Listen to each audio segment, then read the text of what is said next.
Greetings, beautiful nerds! Welcome to our episode of Shadows of Ashcaleen. As I've said before, this is a show that is following the catastrophic fall of the city of Ashcaleen and following this particular group of heroes, anti-heroes. We haven't decided yet. We'll see what happens. I'm excited to continue this journey with this cast of characters as they sojourn through this world. But who better to introduce themselves than the cast of characters, starting with Jess.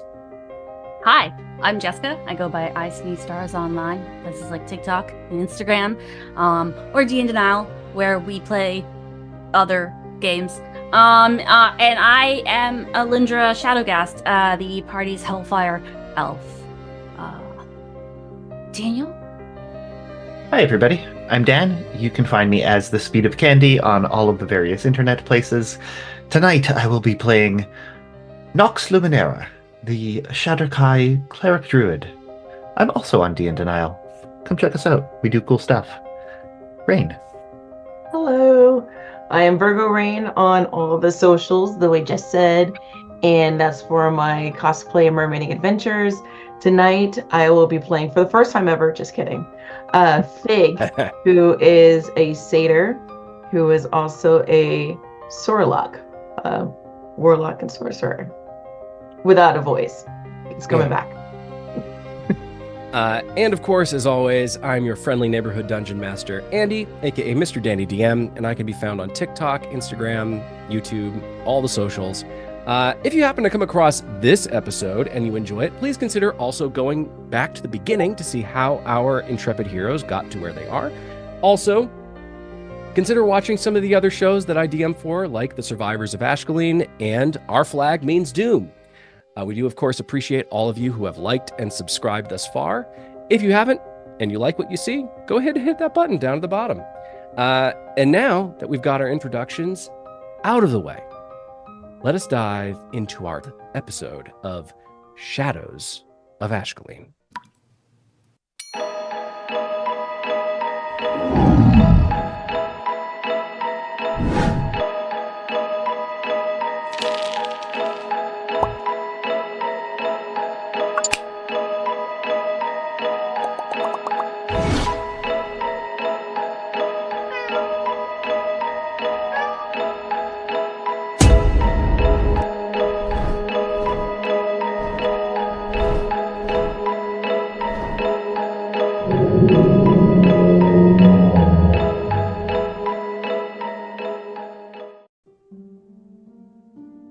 Fig.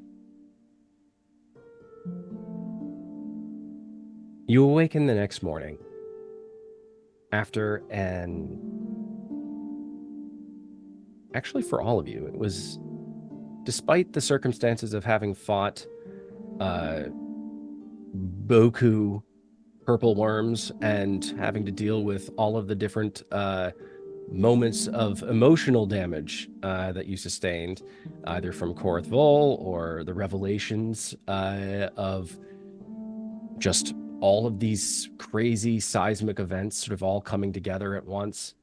Also, the potential of perhaps a falling star or some falling celestial object coming to rest upon the world of Odromia, and encountering a devotee of Selune. Despite all of that, you all have a restful slumber, not the least of which is Fig, who, after giving Korrith Vol a darn good shaking, has left him, deposited him outside of the, what do we want to call your hut, Nox? The little lunar dome. Your little lunar dome. Outside the little lunar dome where the rest of the party has gone and sat in happiness. We'll say safety for the time being. But Korrith Vol has to stay outside in the cold, which is, he's a archfey with no power currently, so who cares? Oh, I know.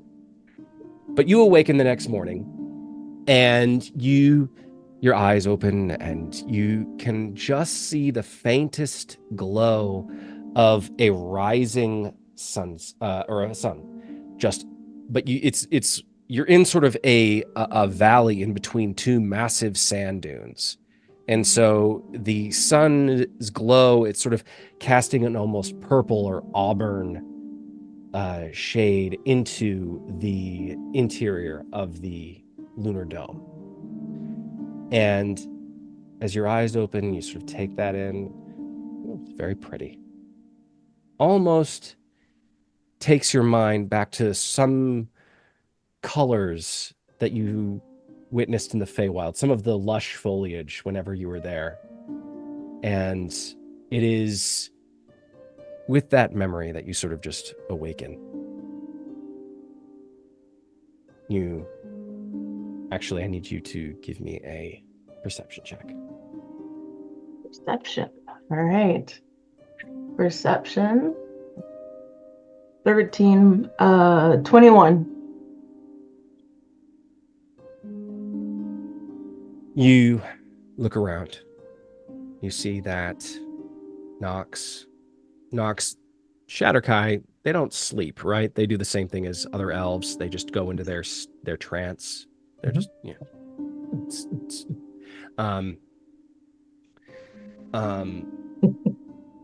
you see him just sort of propped up in one portion of the dome. Elindra, you also are on the opposite side, away from Nox. This guy's brand new, so it's like, do we trust him? I'm not gonna sleep near him. So you see the two of them, and then you notice that Atarah is missing.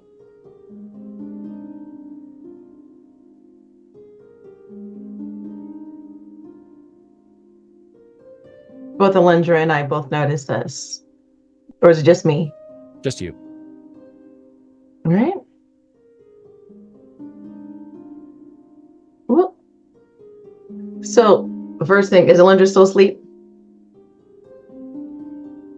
She's probably just waking up to cause some problems by shoving an archfey through a tent. So Fig will gently peel herself away from being Big Spoon to Elindra and just look around, sees Nox. Greetings. Yes, he's like, he's doing that. When she notices that, that Atarah's not there, she's gonna ask Nox, because obviously he's like the most conscious, besides she is. Have you seen Atarah? No. She can come and go in and out of the hut at her leisure. It's how it works, but I haven't seen her this morning. Okay. So Fig will go ahead and step outside of the lunar dome. Little lunar dome. Yeah. So she'll step out. And nicely, I had a choice of whether it was going to be nice or not. Seeing if she can rouse Korrith. Was he awake or? He is dead asleep still. Dead asleep. In your head, you hear, "Please let me." As I message you, I'm gonna telekinetically shove him. Oh, so Fig does hear that? Yeah. To shove him? Yeah, just 5 feet. He's asleep. He fails. So. So Eldritch Blast. No, just kidding. So, oh, man. She got it out. But she'll go over and kneel down next to Korrith and start to kind of like, rouse him by like shaking his shoulder.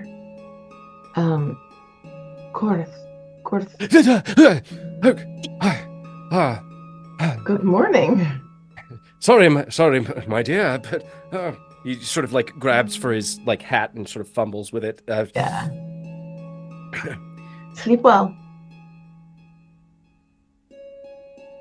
Yes. Yes. Yes. The most comfortable patch of dirt I've ever slept on.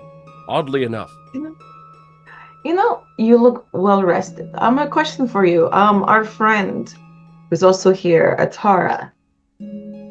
When did she go by you last night? He gets a peculiar look in his eye, like, and then he sort of, it's almost like he was thinking about lying to you, and then thought better of it. I am not one to. I've meddled before in the affairs of gods, and it has never turned out as well as I'd hoped, and so I decided not to in this moment. And so far, it's turning out rather well. Your friend, Atarah, had an encounter with her deity and is indisposed? How do you mean she had an encounter? Did Atarah ever tell you that she was a devotee of, Timora? The god of luck? Ish? Perhaps I know it's been a cornucopia of what her life has been like to her present self, so maybe? Well, it would seem, based off of my observation, at least you could sort of see him try to reach out with his magic. No, my memory's crystal clear on the whole thing. It would seem that your friend was given a chance by a god, or at least an aspect of a god, and she took it. All that is to say, she's not here. And then Fig does kind of like just starts glancing around, like looking for like if there's going to be any footprints. So, how did she leave? Swiftly. I'm sorry. She just left. I don't like that. I don't like when people leave suddenly. Pardon me. Your current, the words you just used, not lost on him. He really everything else seems to be. He sort of like doesn't meet your gaze and just sort of.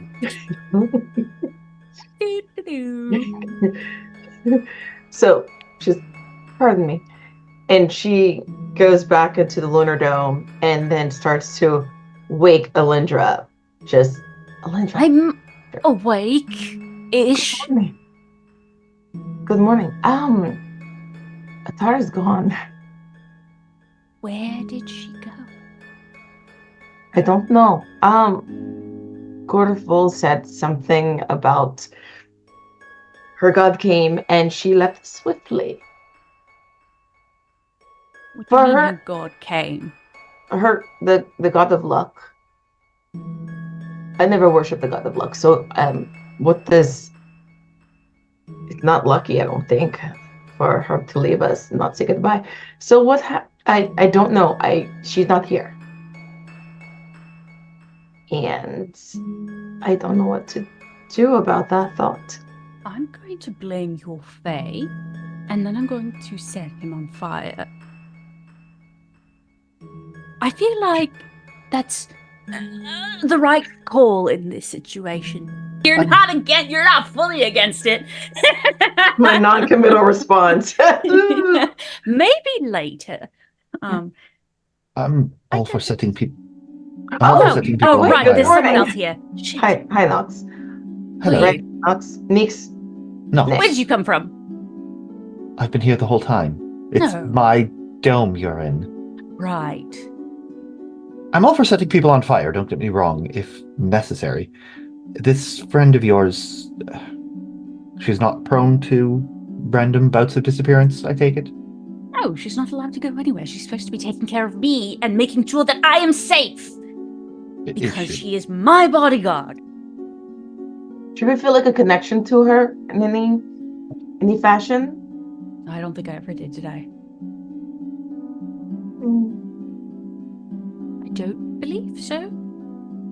She just had the special sword from my father, Elindra, my maker. What? Yes. give me a history check. Okay. Let's see. Guidance. Oh, right. Yeah, guidance. Guidance. Hold on. Hold on. Fig, I'm sorry to be a stickler about this. Okay. You're gonna touch Elindra. But do you have proficiency Touch me. in history? Do I have proficiency in? No, I don't. Okay. The rule. Yeah, no, I I'm just couldn't gonna just say- done anything historical. Yeah. The rule I'm saying is that if you don't have proficiency in the thing, I don't want to necessarily make it because I feel like we're just doing guidance a lot. So I feel like if you have proficiency in the thing and you're able to give guidance potentially on it, then absolutely do that. Gotcha. If you don't have proficiency in it, so for example, Okay, Nox, I do you know. have proficiency in history? Not. Do you Do have we proficiency all in have guidance? I do. We Yeah. all have guidance. That's hilarious. Do you have proficiency in Arcana? I In do not. Arcana, yes. Yeah. I Okay, do have so in proficiency. Arcana, if there was a situation where one of you needed to make a prayer or decipher some piece of magical elements, yes, all three of you could potentially give some kind of guidance. Go ahead. I do have proficiency in religion, and given that we were just told that a god made her disappear, would that be helpful in this particular history check? I'm gonna level with you. So far, it's a 10. It's a 10. That's this is a personal memory of yours. It's a 10. Elindra, Fig asks you, did you ever feel some sort of like connection with Atarah? And the answer to that is both yes and no. Yes, because you're aware of sort of the power that comes with sort of an oath given to Mephistopheles, and what all of what that brings. But specifically, you also know that Mephistopheles uses the language and the oath to sometimes do things sort of a double speak. Mephistopheles made Atarah rather, promise to protect one of the unity. That is what you know.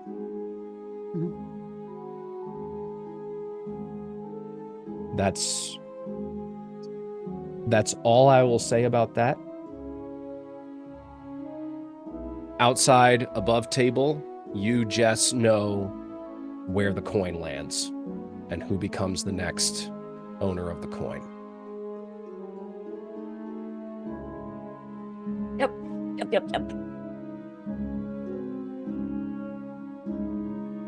But Elindra, in this moment, that's all they know. I shrug. I don't think so. Are there footprints?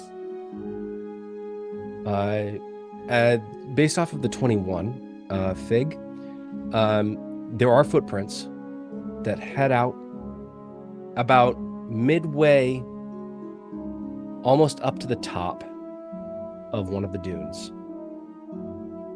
And then they abruptly stop. And there's no retracing of steps. There's no like sign that somebody then used the footsteps that they'd already created to walk back down. They merely vanished. Elindra, you want to walk with me? I do. Nox will be right back. By all means. Nox, while they're walking, what are you doing? I'm gonna start preparing for the day. So I think Nox would. I don't know if I can now, but I would have woken up early enough to kind of check on the falling star that I've been following and make sure that it's still in the sky. Okay. Give me Just making sure I'm still on the right track. sure. I'll give you a couple different options. You can either, given your previous experience plus your expertise in this area, given that you are not only a devotee of Selune, but also you are a studier of the stars, I'll allow you to do a perception check with advantage, followed by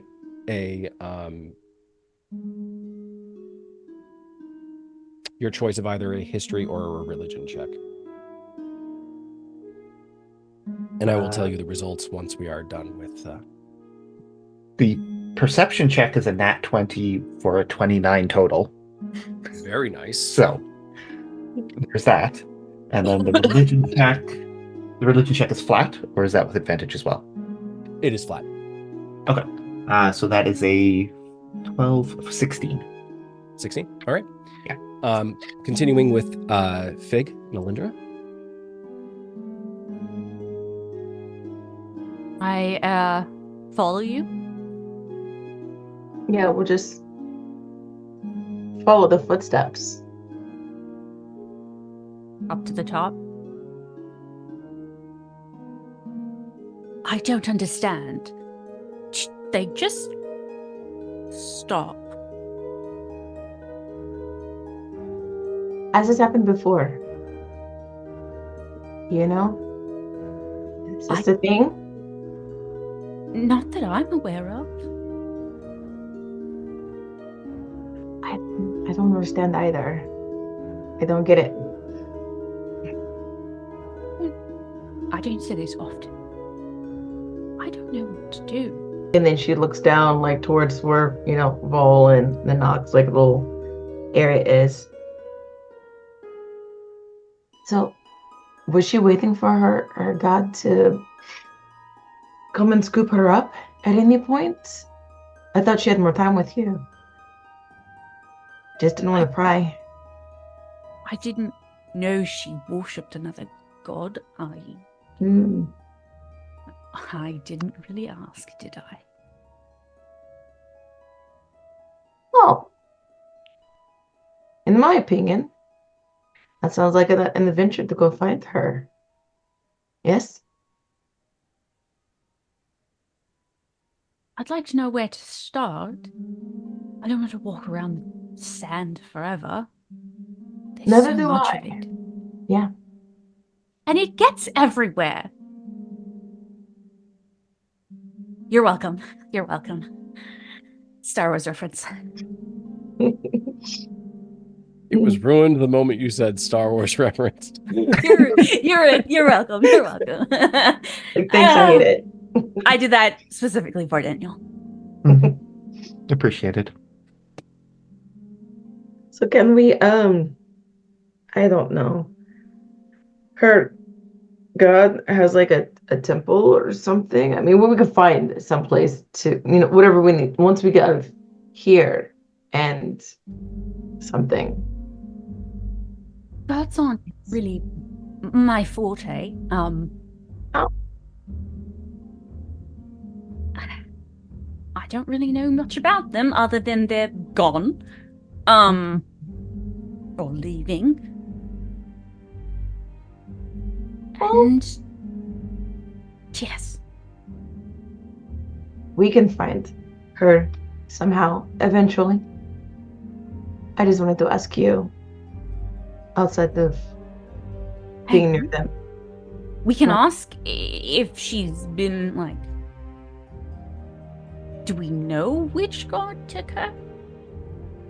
I mean, technically, listen, I'm just saying, if Creator Daddy down there happened to be up there making the world, does he not technically count as a god? Enough. Yes.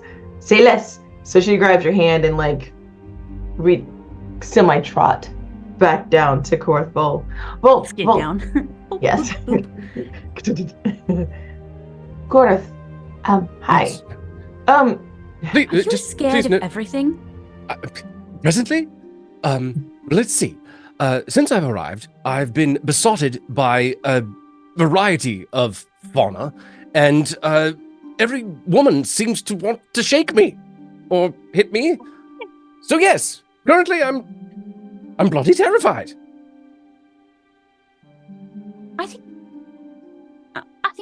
whoever's inside that could probably heal your feet up a bit. Yeah. I could make you very delicate glass slippers, Intriguing. so you're not walking on hot sand. Don't like that, no.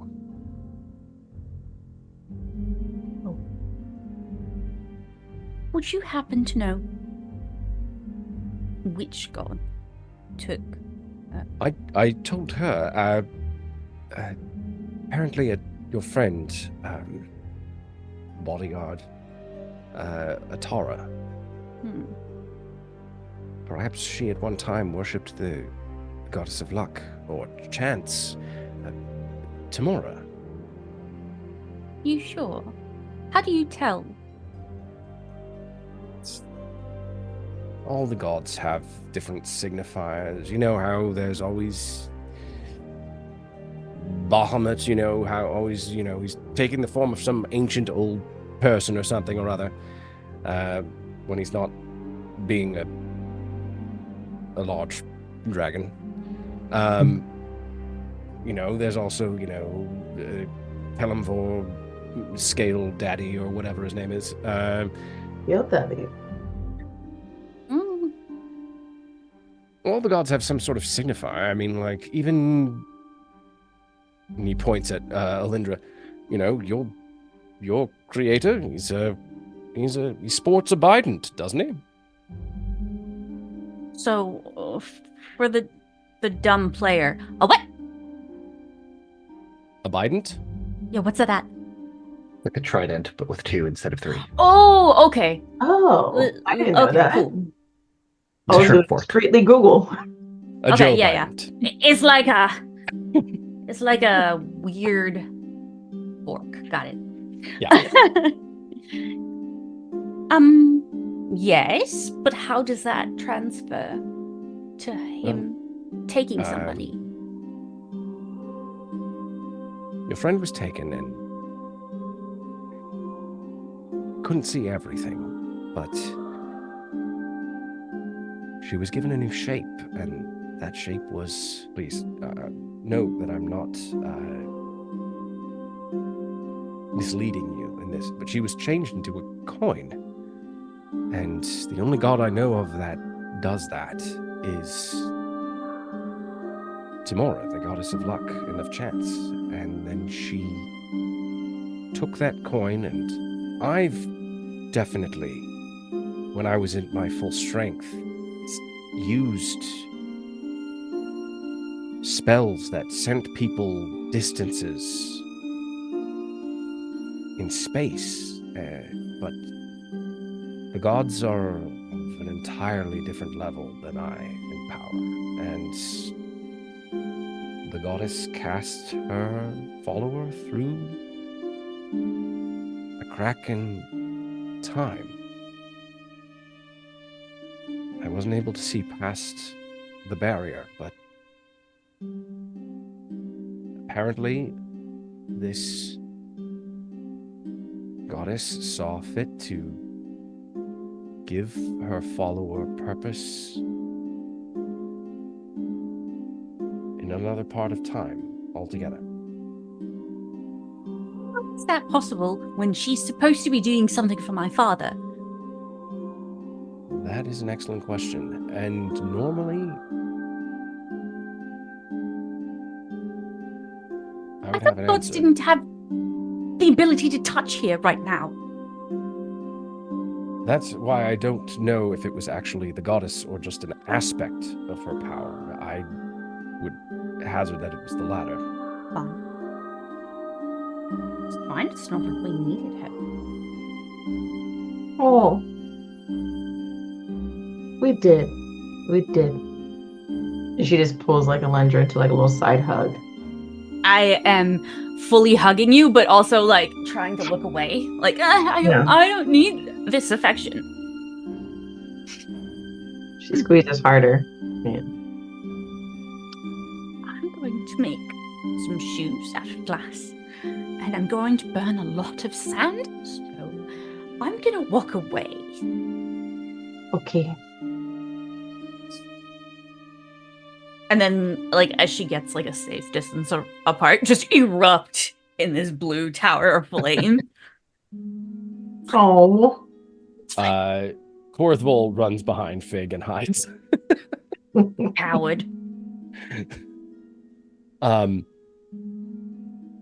With Nox.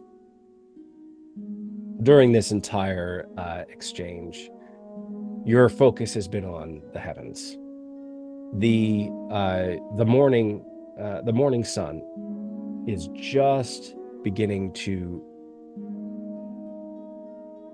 find an edge on the northern sand dune, and which means that it is still dark enough and the sky is purple enough to the point where you are able to differentiate the sky and see the stars above. And based off of their position, you are able to very easily find your celestial object. And it has moved. And it has moved and changed direction,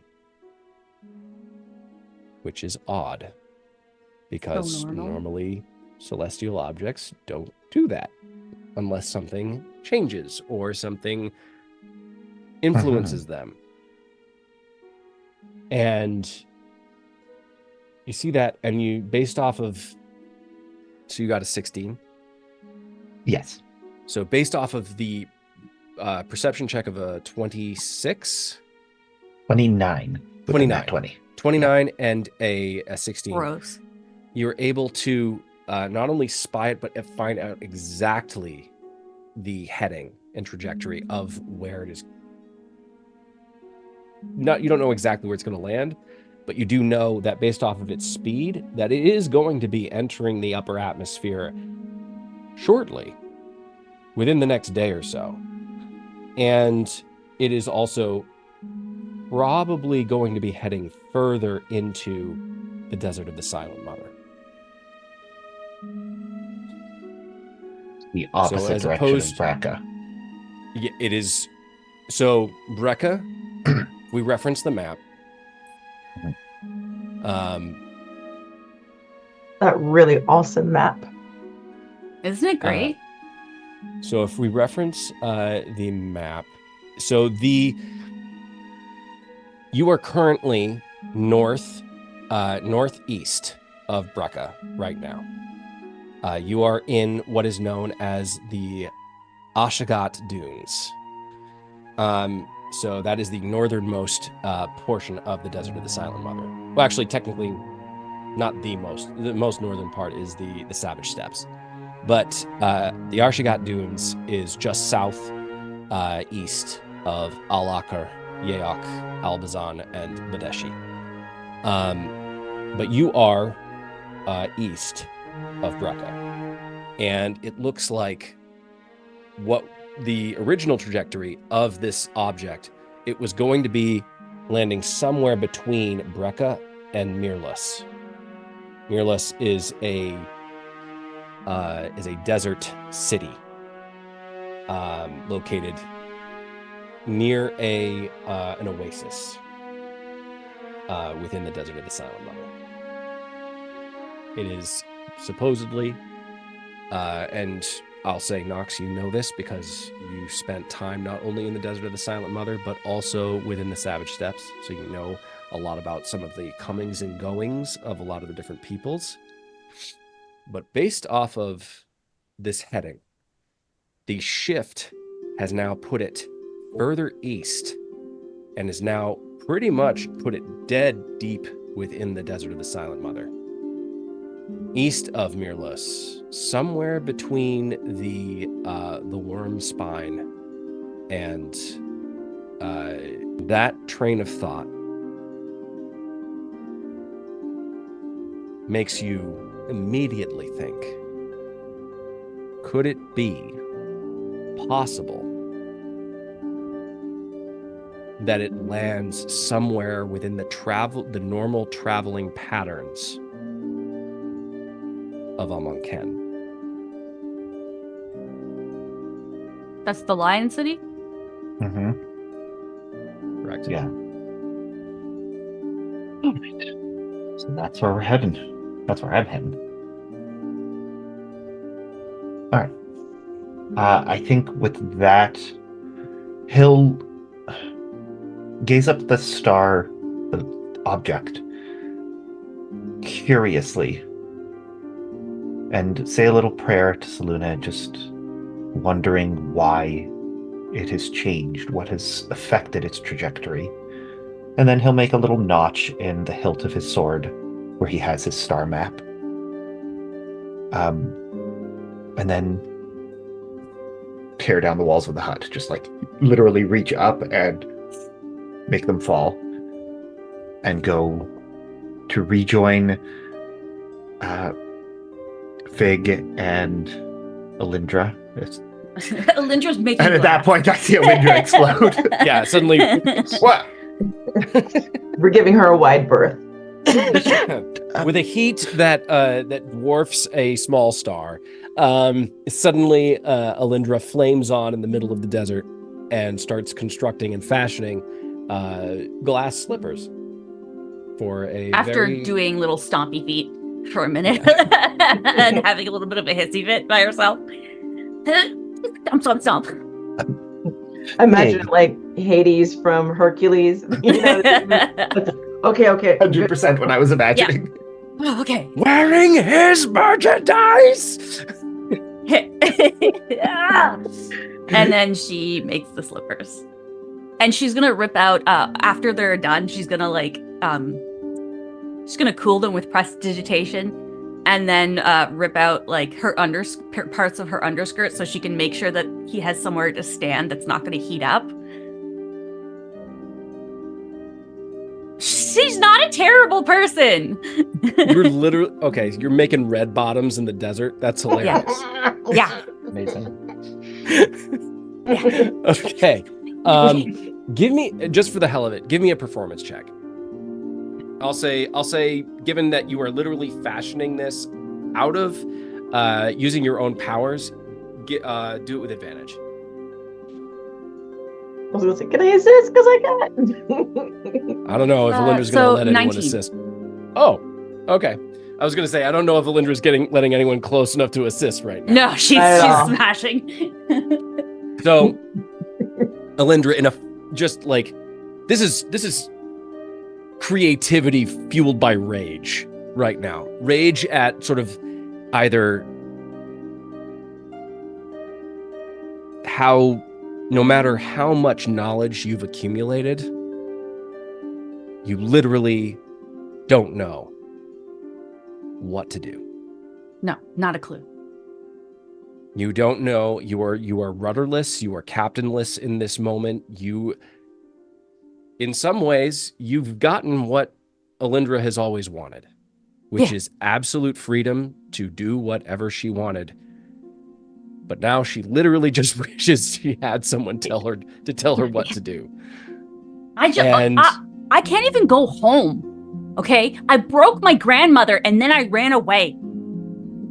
Like, well, you didn't break your grandmother. No, but that's where that's going to stay, right. Though. She's going to continue to think, I brought someone there that broke my grandmother. And then she left me. It's fine. I don't hate her. And on a 19, you literally from beneath your skirt, you suddenly just allow this torrent of magma and lava to just spew out onto the sand, immediately superheating everything around you within 10 feet. And then using just scoops of magma that you're just sort of picking up, you're just blowing an even more intense flame into it. And then taking scoops of sand, you suddenly and you're basically glass blowing footwear right now. Yeah. And suddenly all of the different, because with sand, the different types of heat that you're using suddenly changes the colors and configuration of the slippers that you are creating. And so suddenly from a certain angle, the slippers are an incredibly intense onyx black color. But then in the very next second, they are a clear, brilliant crystal. And then suddenly in the very next second, they are the most elegant prism that is allowing suddenly with each flicker of light that passes through it to suddenly cast a wide spectrum of rainbow colors across the landscape. All of that is taking place. And then as sort of a finishing touch, you take pieces of a very real fabric, non-fiery fabric, and allow them to act as the inner soul of the shoe that you are fashioning. Basically creating the most comfortable pair of glass Uggs that you can possibly make. Korrith Vol is sort of looking on from behind Fig, just in astonishment. Meanwhile, Nox, you sort of are strolling up and just sort of witness all of this happening, sort of in just shock.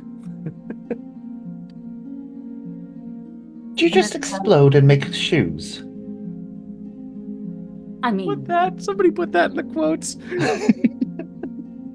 I exploded and then I made shoes. There's a difference. I didn't explode and surprise shoes. I mean, it's a very subtle difference. No. It's a big difference. And then I walk over and I hand them to Korrith Vol. Can I? May I? Yeah. May I? Yeah, 100%. She gives them to you because you can get away with so much. You made her horns. No one's ever made her something so pretty. Love it. Horns? Yeah, I have wood horns with glass pieces that catch light. Because everybody had forgot about that. That's adorable. I didn't know that. I take them off before I go full fire mode because I don't want to hurt them. That's so cute. Yeah, they're awesome.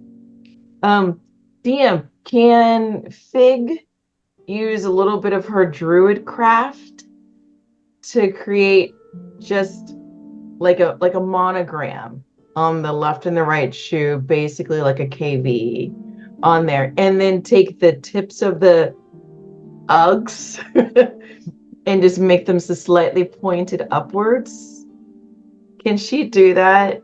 I'll come and help you so the glass kind of changes a bit. Yeah, just pulling it just a little bit. The rule of cool demands it. Yeah, of course you can.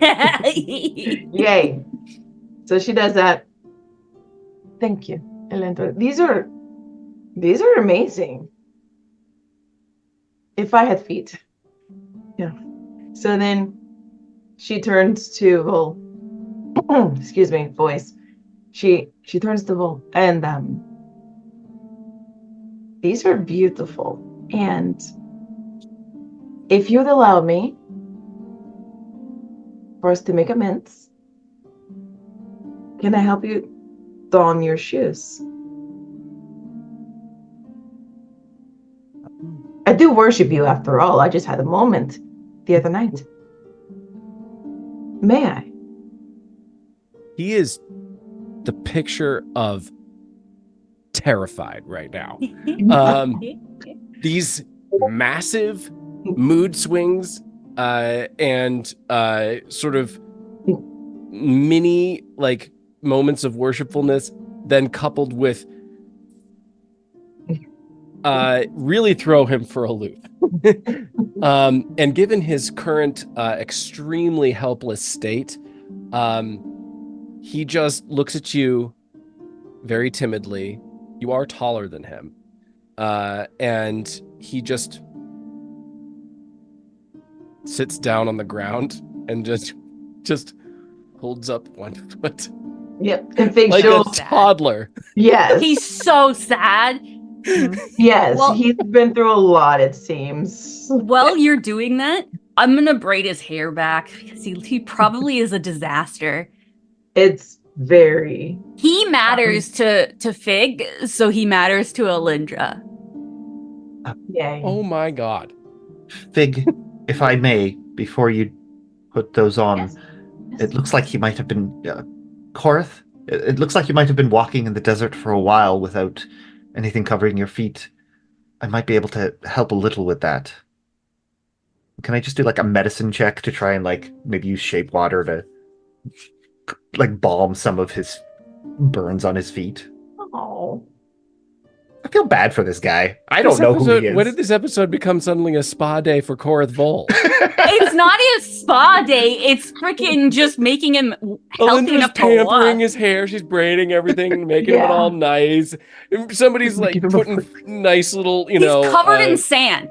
He's literally covered in sand. She's like prestidigitizing him and braiding oh my it. god. He doesn't know you, Nox.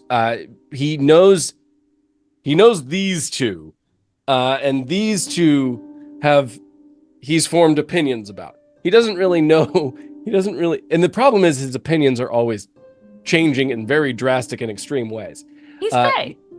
Yeah. Fig's attitudes. He doesn't know you. He hasn't formed an opinion about you. All he sees is someone who does look like they have an air of mystery about them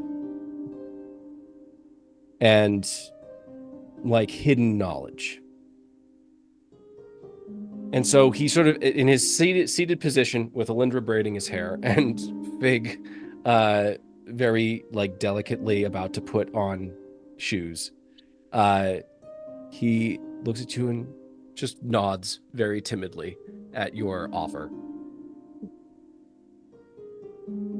So I just will go up to him. I'll use shape water to just kind of pull some water out of the air, just wherever I can, even if it's little bits, and just cool his feet off and just make it so he can walk. We might have some walking ahead of us. We want to get you at least capable of doing that. I don't mean to speak out of turn. Thank you, all of you. This is... You're not supposed to say that. Wait, what? Isn't that What? cruel? I'm not supposed to say thank you? Isn't that you're not supposed to thank a Fae? That's what the books say, anyway. Fig just But starts I'm to the grin. Fae. It's like, I know. Yes, Your you're the books- Fae, but that means you just thanked Fig. But I'm... Well, I think you're at her mercy right now. well, clearly. He suddenly becomes like super indignant. And then has to immediately like I just cram move it his head back roughly. down. Your head. And he looks at all of you and he just says, I don't mean to speak out of turn. I know we're all going through something right now. Friend being mysteriously gone, dealing with all of that. Where are we going? You mentioned how we're going to have some walking ahead of us, but, like, to where? Fig, as much as I love seeing you, I really do. But Be careful. I really...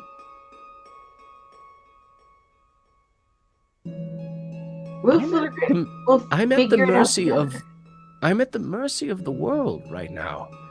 This is the most vulnerable I've felt in hundreds of years. And I would very much like to get some modicum of power back within me, because this feels like shit. You know, I'm cackling behind him.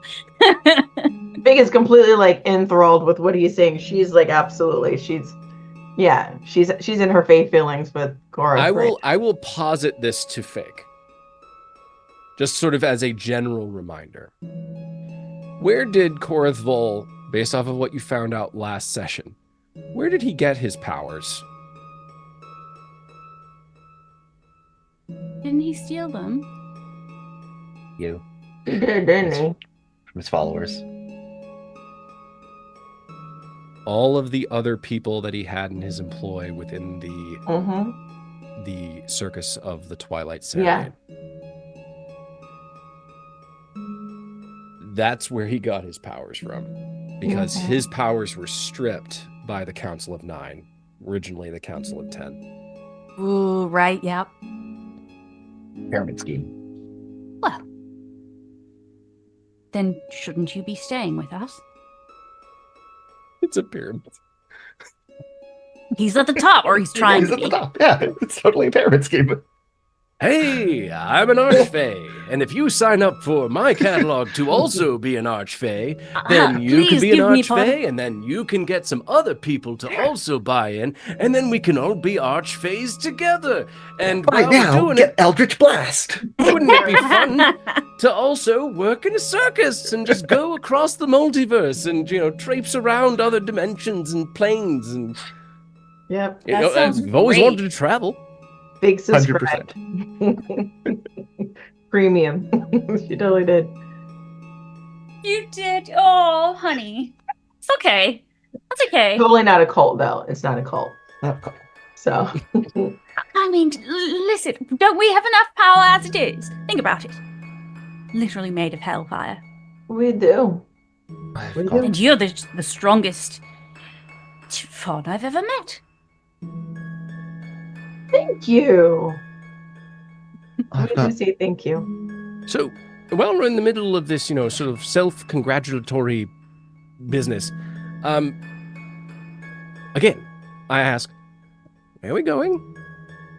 As much as I love getting my hair braided and cleansed and my feet shod, I would appreciate knowing, where am I going to be by the end of the day? By the end of the Probably day, in might be sand. pushing it. It's likely we'll still be in sand. It's a very big desert. That being Well- said, Drat. I'm following the falling star, and that's oddly changed trajectory. It's heading... The sun is up. You can't quite see it Korrith Vol anymore. has sort of a perplexed look and realizes he didn't notice something. And he didn't notice what Nox Luminara just mentioned. You've been stressed. There. Sorry? What's this about a falling star? There is an object that appeared in the night sky shortly, a few days ago, maybe. It's been like, what, a week? I believe. And you've just decided to chase after it because...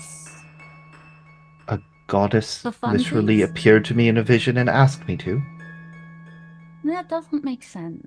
Sorry, who do you... What, Sorry, I'm being chased by purple worms, and I'm sorry if we haven't been formally introduced. Who do you... Nox Luminera, cleric Yes. of Selûne.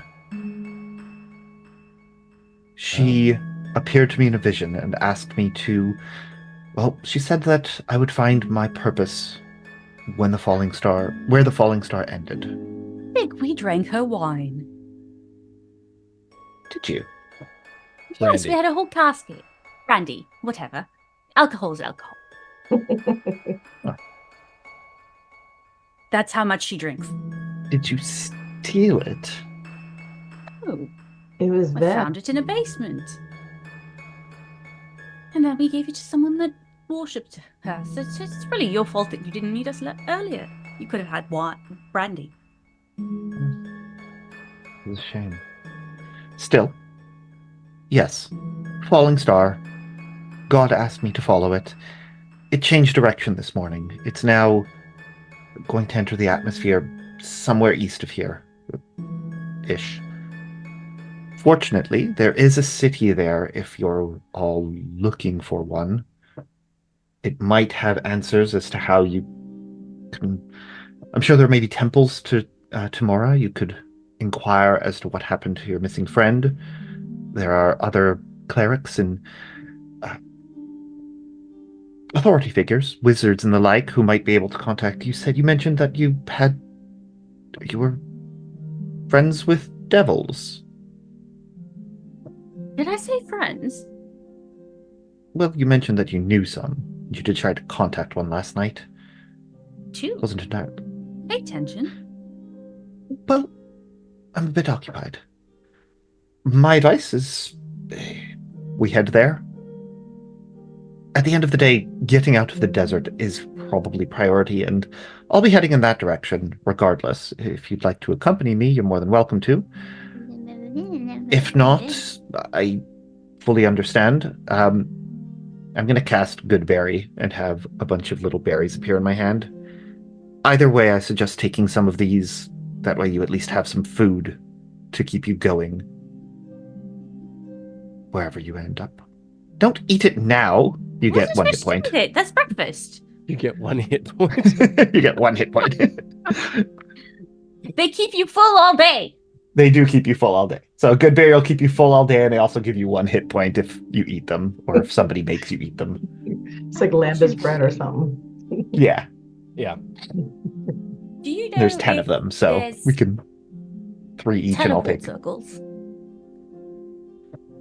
I'd imagine so. I've never actually been inside Amon Keng. I have a friend who might be able to get us in, but it's a moving city. We might have to do a bit of searching to find it. But it's large and advanced and also flies. Oh, Okay. No, it's not directly So how above are us. we getting up there? We're going to signal to it, Mhm. and I'm going to see if the... It's all right. They don't let us in. One problem at a time. Oh. I need to follow the falling star. Honestly, the berries will only last a day. They'll be gone by morning. And I don't know if there's another direction out of here that you can reach by morning. So, I'd like you to accompany me so you don't die, but I understand if you want to go your own way. he thinks we're incapable. Yes, we will go with you. No, I don't think you're incapable. I just think you don't have food and water, and you're in the middle of the desert. And you apparently appeared here out of nowhere. Do you know a circle so we could leave? Like, I can't make us go somewhere right now. This would cut up. How can you not know what circles you need here? Come on, we need to cut our travel time in half. I don't I'm going have... to get very annoying if we have to walk all that way. I don't know Teleport Circle. That's not a spell I can cast. No, that's a spell that I can cast. Right. Why would I have memorized the runes for a spell that I don't know how to cast? Does that make any sense to you? Someone else could have brought you. Yes. But again, Why would I know the runes for a spell that I can't cast? But when you find a gorgeous traveler who can take you there, And when I meet one, I'm sure you that just I run will have off something after to memorize. stars. Fig, you and Korthball I'm are just like holding standing the shoes, and we're just like, in between, just sort of watching Elindra and Nox just sort of go back and forth, like very intensely, just talking about like the spells that they are capable of.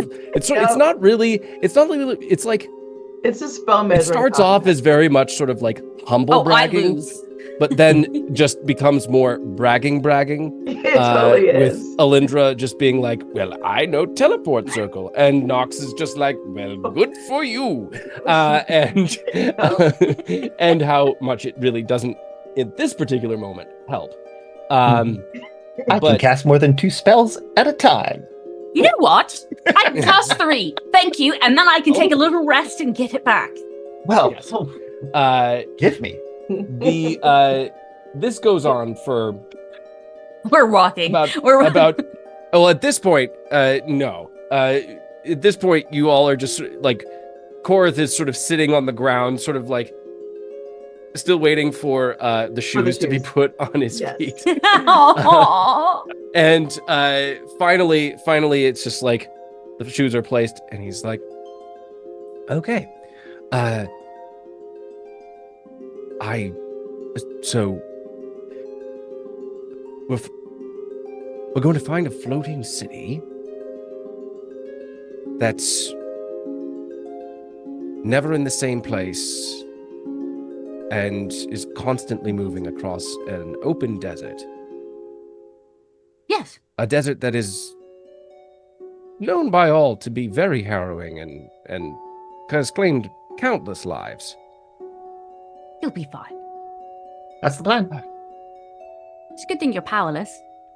Korrith looks at Fig, and at first you could sort of like see this look of like hesitance and fear in his eyes, and then he just sort of looks at you and like looks you up and down, and he realizes that he's in the safest spot in the world right now because he's with you.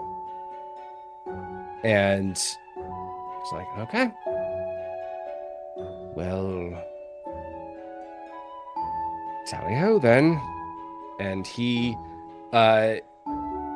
takes a step in his new slippers, and his foot immediately starts slipping into what looks to be some form of quicksand.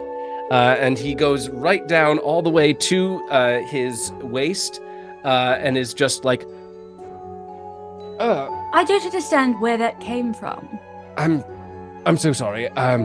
Fig? Yes. Sorry, could I have a hand up? Oh, absolutely. Did they Sure. curse him? Are you cursed?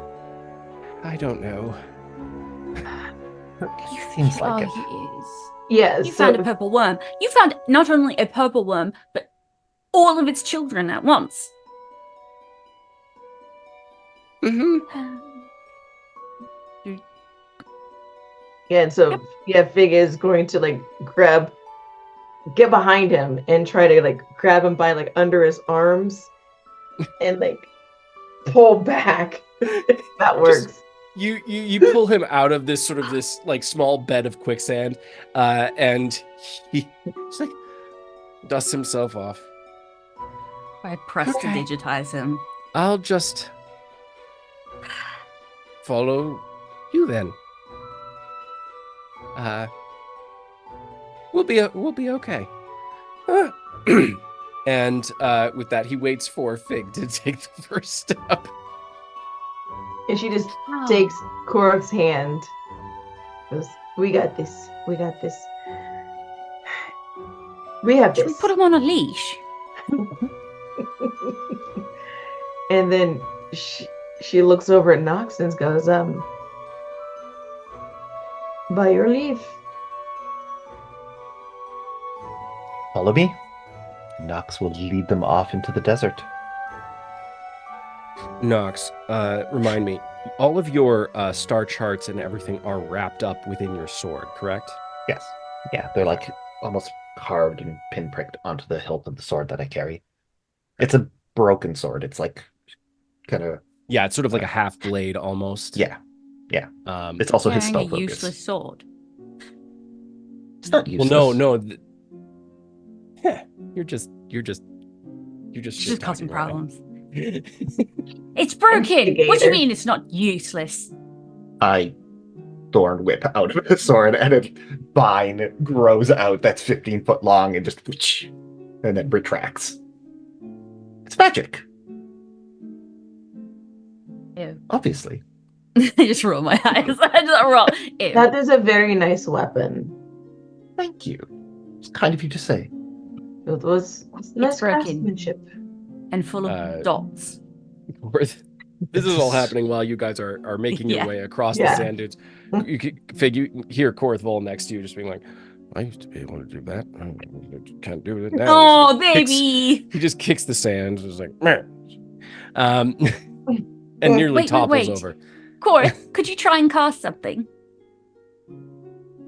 I make his hands glow a little bit, and there's sparkles from just prestidigitation. Like I move back. There you go. Your magic's coming back. It's coming back. I message you in your head, Fig. It's like Atarah all over again.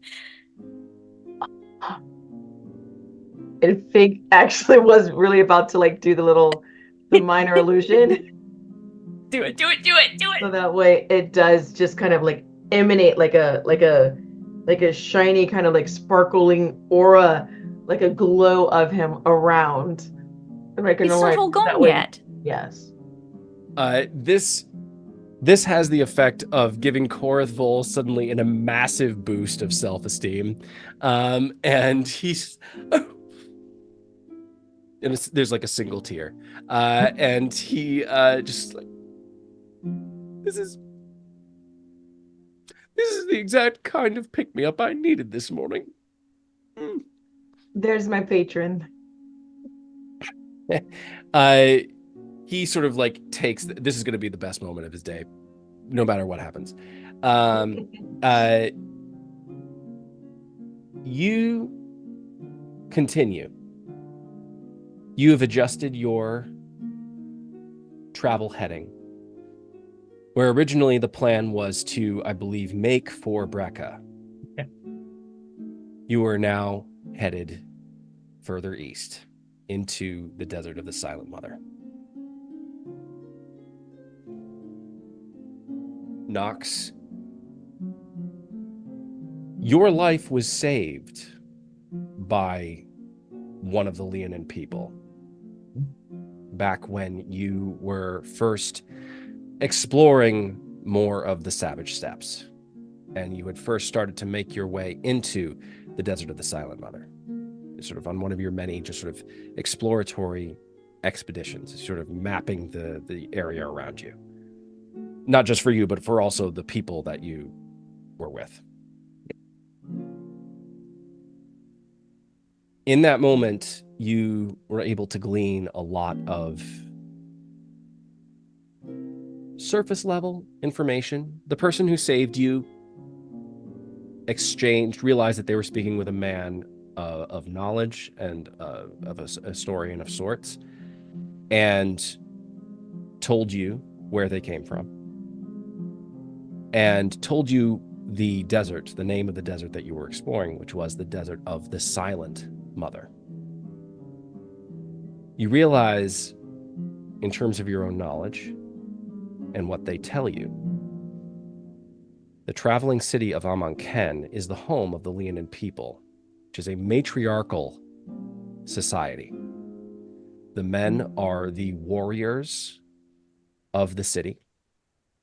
I'm sorry. The men are they are warriors, but they are also the servants of the society, the citizens. The women are the rulers and also the generals of the people. The society is basically fitted into 5 distinct clans. But in that clan setup, there is always an empty seat at the council for a 6th. And that is always for the seat of the desert itself. The desert of the Silent Mother. Is she the Silent Mother because she's dead? No. The Silent Mother is in very many ways, it is sort of almost a Gaia Earth understanding, because the Silent Mother, according to from the Leonin perspective in terms of the lore, it is the mother that has always protected them and kept them safe from outsiders, and has always shielded them from unwanted sight. Is it, or is it the flying city? I think Well, it's that's a part of it, but because the Flying City desert had of to the Silent- develop. yeah, the In desert of the time. Silent Mother has always managed to be somewhat of a barrier that has kept whenever the city has had to land, because it has to land at every single evening. It descends into the desert. Still. Yes. Well, at least we can sneak on that way. Sure Try we'll to be get fine. on the traditional way before we sneak on. We don't want to. Uh-huh. We don't And want to how much expand rope on do you this. have for that? How charming can you be? I'm very charming when I want to be. I turn to Feg. How charming can you be? Dare you! I kick sand at you. Ow! Ow! You're being dramatic now. We could probably talk our way on. We could try to talk our way on. If that fails, then we sneak on. Yes. Either option I am totally good for. I could I'll even look make back sure at to the disguise some of us if we have to. And she glances over at Korrith, like, in case if we need to fit in more, I would be able to. Perfect. I mean, we'll certainly stand out not being Leonin, but nonetheless, we could at least get on and then certainly find someone who is amenable to our problem and will be willing to help. Okay. So Have you a let's better sneak plan, Elindra? Let's not go to a lion city that doesn't want us. In the middle of nowhere. Where would you like to go? A city where I can bathe, get some clothing that isn't ripped, a weapon for the archfey. You need to know how to fight at least, right? Right? Sorry, not terribly skilled in martial combat. Always kind of relied on the, and he tries to reproduce the sort of silvery glow and the Immediately sparkles. turn around and make the yeah, we both do it. Yes. Oh, we're so terrible. I'm just gonna give him a dagger. Thank Can't you. hide. Just pointy end in the other person. I'll try to remember that. You'll be fine. I'm sure. Hopefully. Elindra, you said you wanted to bathe. Mm-hmm. I'm totally wasting a spell slot. I can solve that problem. If you want me to light you on fire, finish that. Can't you just burn away the dirt? That's not the same. I like to be I could just cast Create Water above your head and... I'm smoking basically by the a time shower. we're done this Korrith conversation. Korrith sort of just nudges closer to Fig and just sort of like Yep. Taps. Fig does take like a healthy step back too. And just sort of like taps Fig on the arm. The sexual tension between these two is rather suffocating at the moment. You know, Death. I thought that was the only one who was thinking that. Fig, why? What's it? What? You're supposed to be on my side. I mean, look at him. Nice to look at, but honestly, there's nothing there. Does there have to be?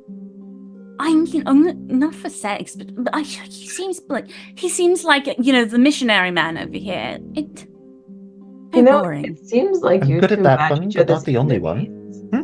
Oh, please. Match each other's energies. Oh my god. No. This journey takes you to about midday. And it's at this point, as you are sort of cresting over one of the dunes, you begin to see just what looked to be almost like, from a distance, looked to be puddles of water that sort of stretch off into the dunes. Just little tiny oases of water. Oasis of water? Oasis. Whatever the plural of oasis is. Yeah. English teacher. What is it? No. I think it might be oases. Oases. That actually sounds right. I will go with that. You see oases that are formed, and they don't look like they're a mirage of any kind. They actually do look like they're real. That are sort of dotting the landscape in front of you. Anyone thirsty? Korrith nudges Fig again.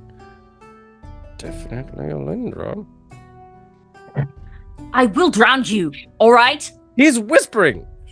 I would like to roll perception.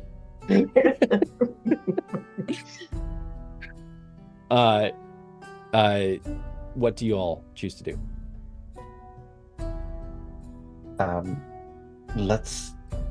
You've all got water skins, something to contain water in while we advance through the desert. No, I don't. Yes. Well, we can share, I suppose. Best to fill up while we can. And I'll lead us down to the first oasis. Checking to make sure that the water is clean and good and drinkable before we fill up. We can boil it.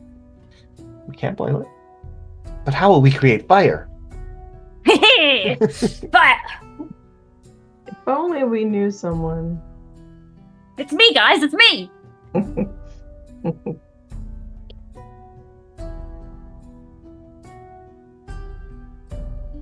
I have nothing to survive with, but I do have a crossbow. So do I. And paper. I have writing supplies. And a crowbar. That's about it. I have a wooden stick I have a bag of for whatever sand. reason. Wooden stake? Holy water. Here. And manacles. You took the Monster Hunter Manacles. background. Yeah. Boy, Just what is Fig into? no, right? A lot. She A has lot. a niche. Oh. Dan, I'm sending you something real quick. Okay. That doesn't make me nervous at all. Oh, no, don't worry. As we're going towards this water, I'm going to cast Mage Armor on Fig. And then cast one on Korrith Fall. Thank you. So your AC is 13 plus your Dex modifier. So 13 or 18? 13? Cool. That's my current armor class. Okay, then never mind. Then I just cast it on Korrith Bull. So he has some armor. Yeah, I can cast armor. I do have the armor bag of this, but it's only on what I can only cast on me. Hmm. I'm glad we're getting water because I actually need to have water in order to cast it. Thanks, Dan. I was going to ask if you'd already had that, or if you needed me to give that to you. No problem. I actually have a picture of him I can send you right now, too. Perfect. Love it. All right. After I just had to very quickly send Dan some lore and just sort of give you a little bit more information as to what Nox was, what kind of cultural things the Leonin who saved your life shared with you. Because while the females of the Leonin people are very secretive and hold their traditions and cultures in extreme secrecy, the males, while they are incredibly respectful, if they realize that there is sort of a person that they hold a mutual respect for, they might offer certain things because they realize this person is potentially an ally or someone that we can trust. But it is only given with an exchange. As we're walking down to the puddles, I'll kind of impart some of that information and just... so you're telling them like about your experience? About my encounters with... So I'll just say... I first ran across the Leonin people when... on some of my first explorations in this desert, quite a while ago, before I became quite as capable as I am now, I may have found myself a bit adrift and was, I suppose you could say, rescued by a lovely gentleman by the name of Ellis, who pointed me to safety, brought me food and water, and we had a lovely exchange. He told me about the city, about the 4 mothers that rule the city. 5 mothers in theory, but 4 at the moment. One is in a bit of scandal and has been kicked off the council. Something that may be useful to us to know. The city's divided into 5 clans, essentially. Women rule things in such as they are. Men tend to be warriors and traders and the like. As long as we have a level of information and knowledge that we can provide to them, I think they'll be amenable to us seeking information in exchange. To seek information, who would be the one to be speaking? Would it be us? And it's like fig points between herself and Elindra, or would you all would they receive information from you? Very good question. That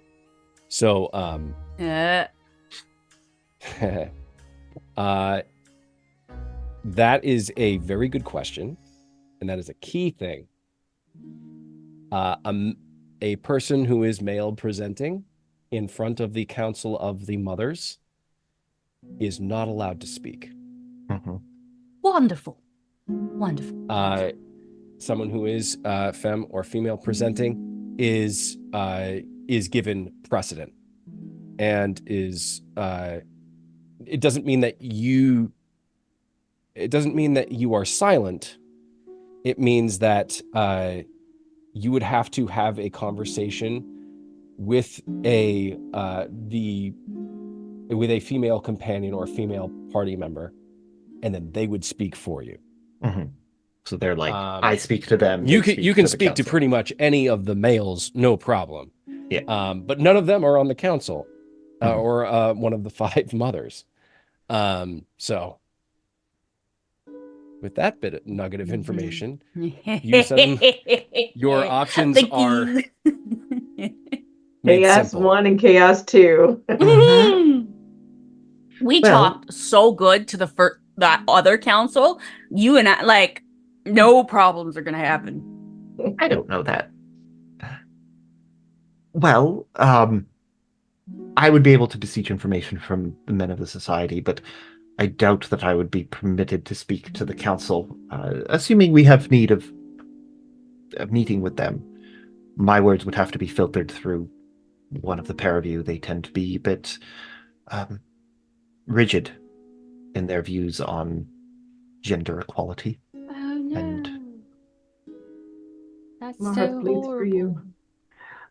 So we your And woes on that done note, me. let's take a break. We in this specific moment, we leave on a very witty note from Fig, as we are standing, thankfully, by an oasis in the middle of the desert. All right. As we'll say, and we're back. Yeah. As you are standing by this oasis, on your way up to the oasis from the dunes, Nox is shared sort of as a precursor. Again, you're still following the trajectory of the, even though it is now midday, the last known trajectory of the falling object. Nox. So is this your boyfriend we're going to go and see? no. Nox, you know that even though you haven't been to the city, you know that they probably have also seen this falling object as well.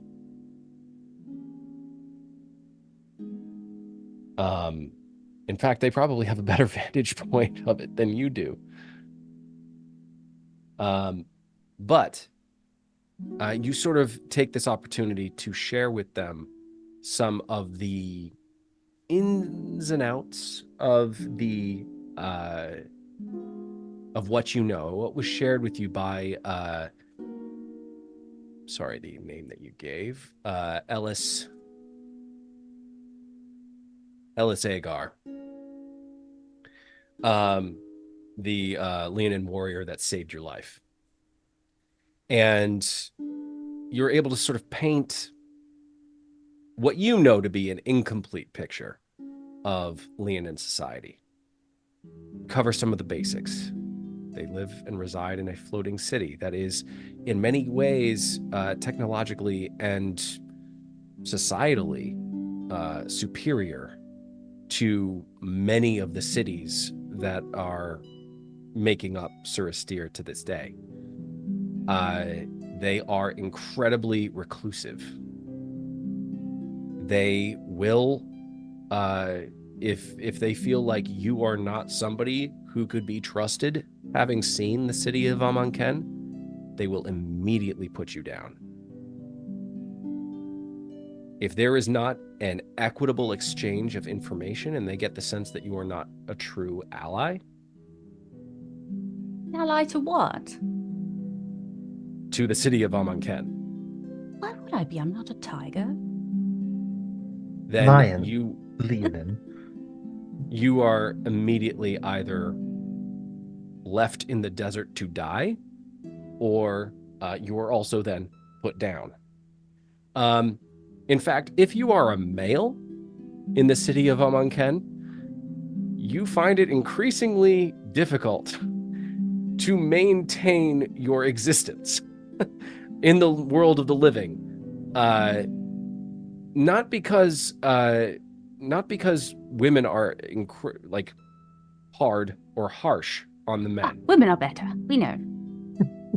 It is just that there is a incredibly high regard and respect for traditions, because they are traditions that have kept the city of Amon Keng safe and secret for hundreds and hundreds and hundreds of years. So we need information to get in there. So we're going to need information to get in there. Like they're going to want something juicy-ish, is what you're saying. They're going to want, yes. Okay. Also, you know that in the desert of Amon Keng, the Leonin are people just like any other.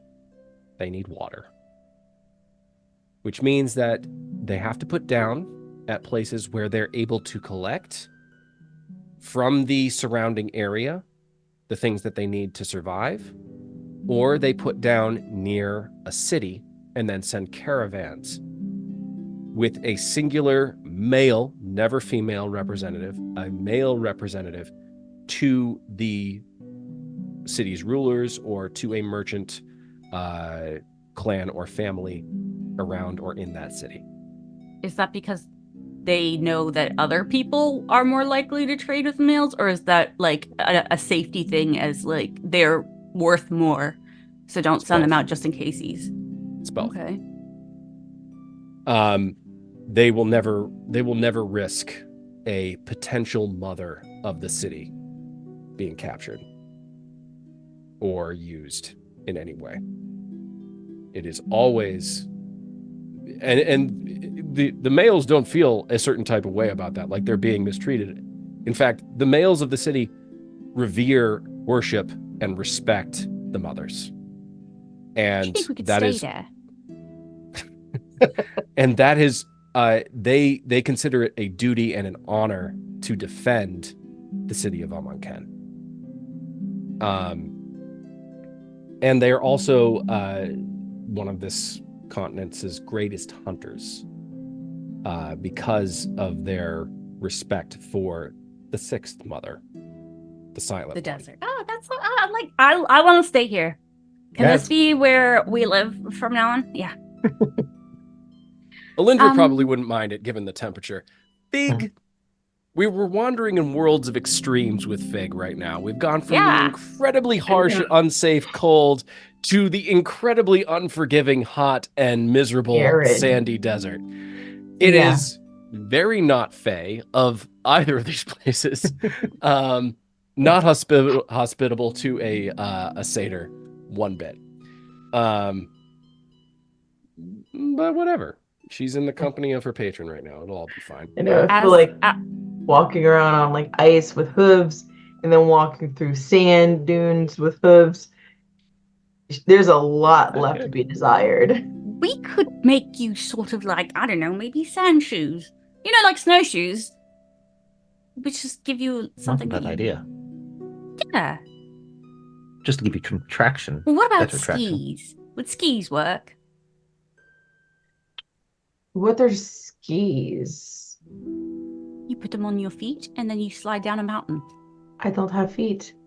with snow. Yes, but we could alter it for your little hoovesies. They're very cute, little hoovesies. For snow. It's the same-ish, more or less. That means One I of them don't is stay cold there. and one of them's hot. It's the same nonsense. You know, let's revisit that at another time. In case I forget, and then let's just not. I could make the sand glass, and then we could just slide down. Think about that. Are we Nice gonna and slide down slippery. all the way through the city? Is that what you mean? Because we've been going like this over the dunes. Huh? I see two problems with that. Have you ever shut touched up. hot glass? Yes!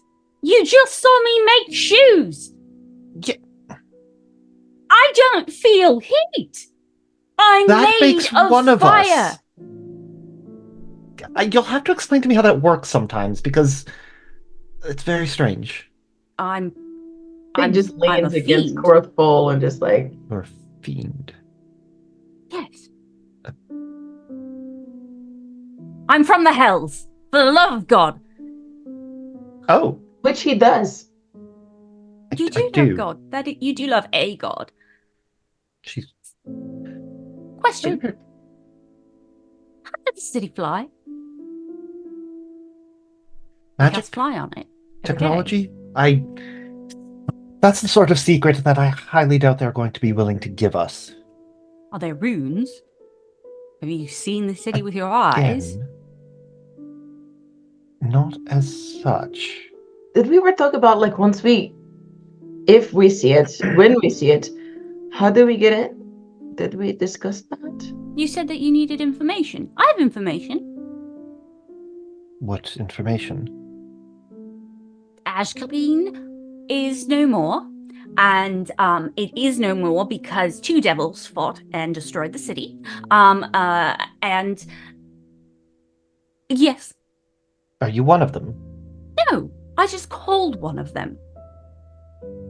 I called Mephistopheles, and he and his it's a very complicated tree. Anyways, long story short, the city blew up, and my father maker thing got stabbed in the stomach, and he's not doing well. And I think I made a deal with the devil, another devil. Yeah, yay. All right. By the way, Faith, Some I of think I that made a information deal is with the some devil. of that information is good. Letting them know about the fall of Ashcaleen. Wait, I'm not there. Oh, What? And then the temples in the city, they disappeared. What? They shimmered. Okay, so a couple of years ago, Bahamut's main temple disappeared from the city, All and right. now the rest of them did. Also, useful information. It Someone's shimmered trying green, and then they were gone. Someone's trying to nullify the god's power in the world. All right. Good to know. Good. That could be useful. If and when we have a chance to speak with the mothers, maybe leave out the fact that you are potentially responsible for the destruction and downfall of a city. They Obviously, likely I'm not an won't. idiot. I just met you. I don't know that yet. So I thought I'd make it clear. Sir, I would like you to take like 2d6 of damage, 2d6 of damage as I cast mind sliver on you. Is there a saving throw? But counter spell. I think they're. Don't waste a spell on a cantrip like that. Don't waste counter spell. I'm pretty sure it's a wisdom save. I'll be fine. Yeah, you're a cleric. You're not. Are you a cleric or a druid? Both. It's fine. You just feel a little. He's a Dreric. Ouch. I'm not gonna do the damage. It's just gonna be annoying. Okay. Just feel like you need to sneeze a little. But yes, we can wait for it to land and then speak with them. They're going to... I mean, they set down near water sources. And this is a fairly large one.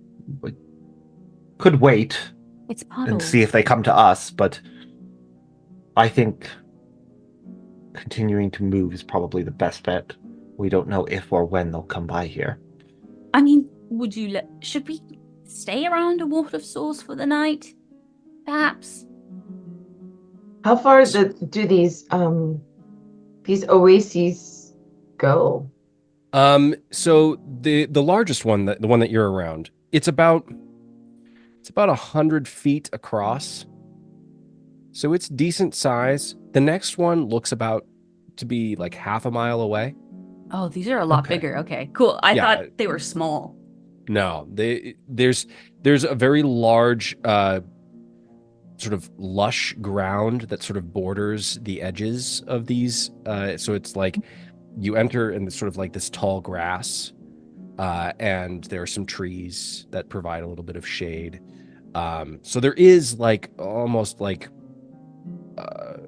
a change in the temperature as you get closer to the water and underneath the shade.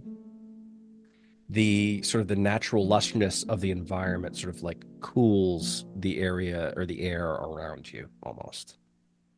Can I play in the water? Can you play in the water? Boil it all away. Nothing is stopping you from doing that. You know what? Just saying. You seem like you don't have any friends. I have friends. No, I don't think you do. You seem very boring. And I splash in the water. Korrith just sort of nudges Fig again, and he just sort of looks at her and just like, are these people gonna just fuck or get over it? I really that was her sign of foreplay was the spell. I think. Korrith just sort of chuckles, and she's conventionally attractive. He's conventionally attractive. Both of them seem to be know-it-alls, and 3 gold pieces that by the week is up, they are going to bang. Korrith sort of nods. He doesn't have money.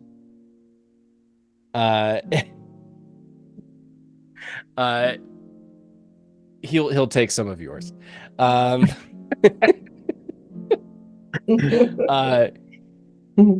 As this splish-splashing and banter is going back and forth, Nox, I need you to give me a perception check.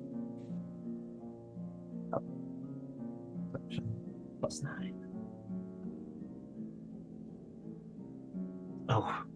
For a second, I thought that was a 1. 7 + 9 is 16. 16. As this banter and back and forth with Elindra is happening, you see Korrith and Fig sort of muttering to each other off to the side. You've never been to this oasis, but as this splish-splashing is happening in front of you and you're getting sort of like randomly like water sort of tossed up at you. Yep. Keep casting shoot water to knock it out of the air. No, stop that. You get the sense that you are not alone. That what? You are not alone. There's something here. Someone here? Someone's. I think... Elindra, knock it off. I think we're being watched. Get out of the water. What can I do to look around? Where On a do you 16? feel the feeling of being watched? On a 16, you get the sense that there are at least... You're counting. I don't like that. There are at least 7 forms that are hiding in the tall grass around you. I think it's in tall grass. Could be natural, or it could be not. Do you want me to set it on fire? No. Not yet. Korrith, you still have your dagger, yes? Yes? Okay. Let's try this. I'll go and move behind you so that I'm behind Korrith. Yes. And I move behind Nox. Korrith, hold your dagger, and how about you two look like you are our bodyguards? Try it. That makes sense to me. We'll try and look like we're bodyguards. Just stand there. Your weapons out. Intimidating at all, Korrith. Puff out your Little chest. dagger. There. Just Can I try something? It could be. It could just be natural creature, hunter, something. I don't know if this will work, but I'll try it. I cast Speak with Animals. And just call out...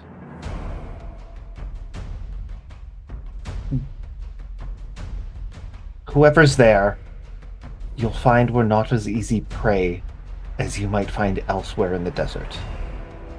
You're saying this using speak with animals?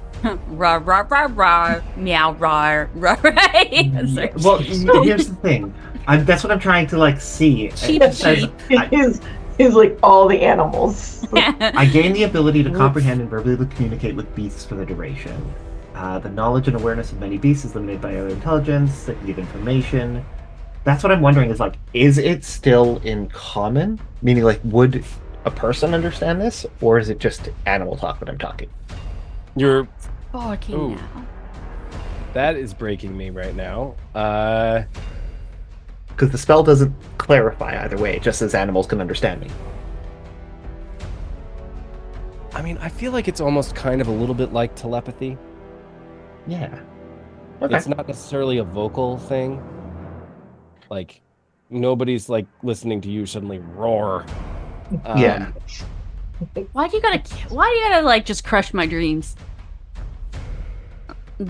Listening to Nox cheap woof. Chip, chip, chippity, chip. It would have been so funny. Meow. Okay. Meow. As you try to reach out and speak with animals, that is when some of the forms begin to move in the tall grass. And you see they look like that. Forgot that I can see through things. Oh well. Oh, where am I going? Oh. What's up? You said like 7 of those? Yes. They look very strong. Okay. I want to wear that to a run festival. That is pretty cool. It's cool. Yeah, they do. It's pretty awesome. Not what I was expecting. Very Wasted spell flammable. slot. Hello. Yes, I love this for us. Currently, Korrith, you just pointed out where you thought that they were. Mhm. Okay. They currently stand up out of the tall grass. And they hold their position. One of them steps forward and in common addresses you all.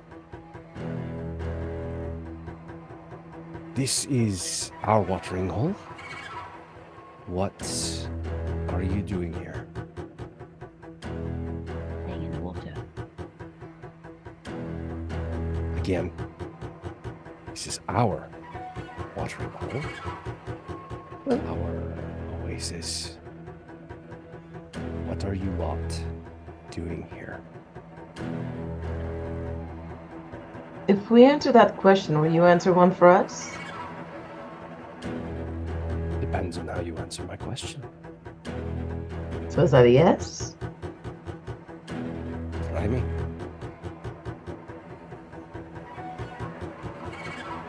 If we leave, which we do want to, we're not going to set up shop here.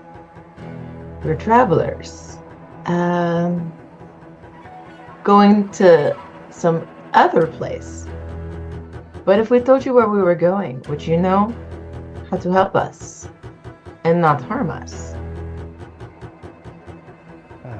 Possibly for a price. Oh, I like the bark purring. What price would buy you? All of your personal possessions and whatever isn't strapped down. Can we do a trade? Korrith. And I'm sorry. What? He's like holding his one dagger. one dagger. Oh, honey, that's not how you hold a dagger. No, he's grabbing his hat. Oh, Oh. Could be interested in some You- class shoes, perhaps. I just pat him on the back. You're not Custom going to use shoes. your hat. How far are they from us? I'm just th- asking. Just They're just about, I'd say about 25 feet away from you. They actually got pretty close. Do their eyes actually glow? One's does. that's the picture I pulled up. That's like so badass. And they all have this, like, the hood in front of their face kind of thing, so we can't see who they are or what they are? Can I use my ghostly gaze to see what I'm looking at? Throw up ghostly gaze. So, once per short rest, I gain the ability to see through solid objects with dark vision to a range of 30 feet for 1 minute. Oh, to see up under the hood. Yeah. You want to see what's under that? And see how under many the are hood. Pop around that us. trunk. Okay. It does appear to be just the 7. Mhm. All of them appear to be human. Oh, they look like they're human. So I don't know if they can help us with that. Oh. Just human. They're also If we just, very- leave, would that be all right? You can keep your water. I'm sorry you've already made use of some of our water, so sadly there is a bit of a hole. Yeah, that's not going to work for us. Really? Yes. Okay.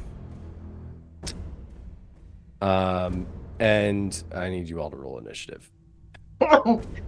Elindra is looking for a fight today. She just She totally lights up like, was. yes! And stuff. Next time, put a sign or something.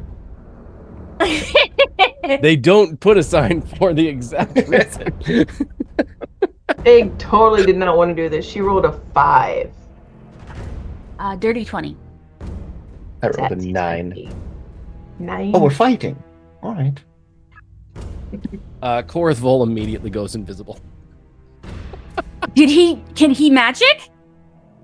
He's doing the same thing that he did the last time, that the purple worm. He just pulls his hat down and then Oh, it's his hat that has these stuff. He has one spell. He can't even, could I still see him? No.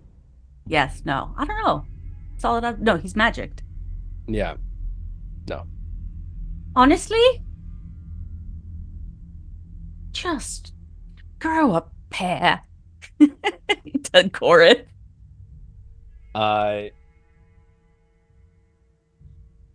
With that motion, the one of the party that is standing, or one of the cloaked figures that is standing closest to the speaker, as the speaker flicks his wrist, suddenly there is this loud bellow that comes from this one individual standing next to the speaker, and suddenly this human presenting person suddenly grows twice its size and charges at Nox. Human presenting? Yeah. Shut up. And they charge at you with a great axe, Nox, that they pull from their back. And they get... Start of its turn, the berserker gains advantage on all melee weapon attack rolls during that turn. But attack rolls against it have advantage until the start of its next turn. They are going to reckless against you. And Barbarians. Lovely. that is not a... That is a... That's Do you have anything interesting on them? Okay. It appears to be nothing that you can tell right away. It would appear that they're all wearing sort of this desert garb. So if I set them on fire, is what I'm asking. Do it. It doesn't appear like anything is flammable. Like, doesn't appear like anything's flame retardant, but it doesn't appear like anything's like super flammable. Womp, womp, womp. If anything, it looks like these garments are made to repel heat. That is a 15 on the first attack. Misses. bat it away with my shield. That is an 18 on the second attack. And this one just clangs off of the half plate that I'm wearing. Just good try. But with Reckless, the Berserker can gain advantage on all Berserker! Yay! rolls. Wonderful. Fantastic. So That is means- an 23 to hit on the first. And then that is a dirty 20 on the second. Both hit. Uh-oh. Well, you stay in front since you've already been hit. So helpful. I know, right? 11 on the first attack. And 7 on the second. So that is 18 points of slashing damage. Okay. Are you okay? Yeah, I'm fine. I got 75 hit points. Still. That's it? Left. Left? Yeah. Oh, okay, Yeah. good. 93 in total. That brings up Elindra.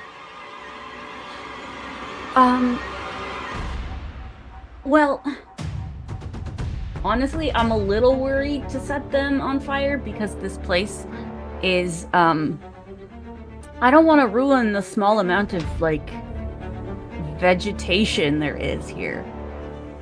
So I'm gonna cast something else, and it's going to be, well, I don't know if I can use this spell, but we're gonna try. And I'm gonna cast Synaptic Static at the 7. So I shoot in range. Each creature within a 20-foot radius sphere centered on that point. So can I get them all in a sphere? No. No. How many can I get in one sphere? You could get 3.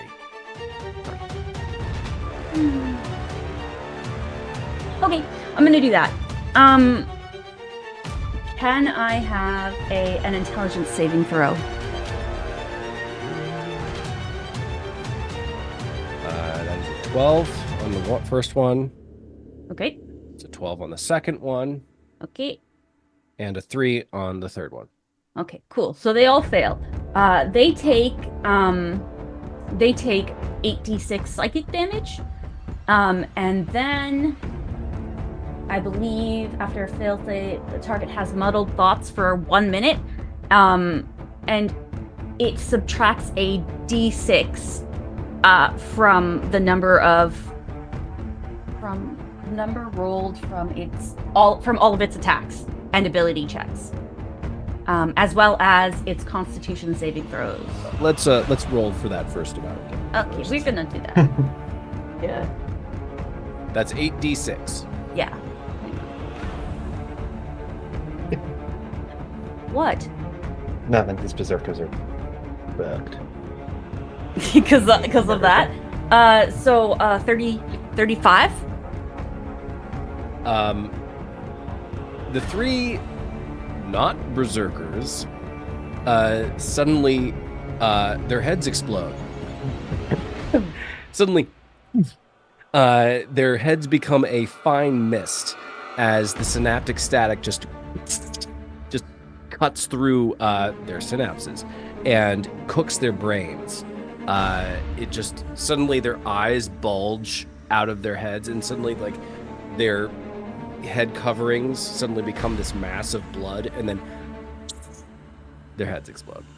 The bodies fall down to the ground. The one that was just attacking Nox that just hit him sees this and is furious. Meanwhile, the one that gestured, he is going to gesture again, and suddenly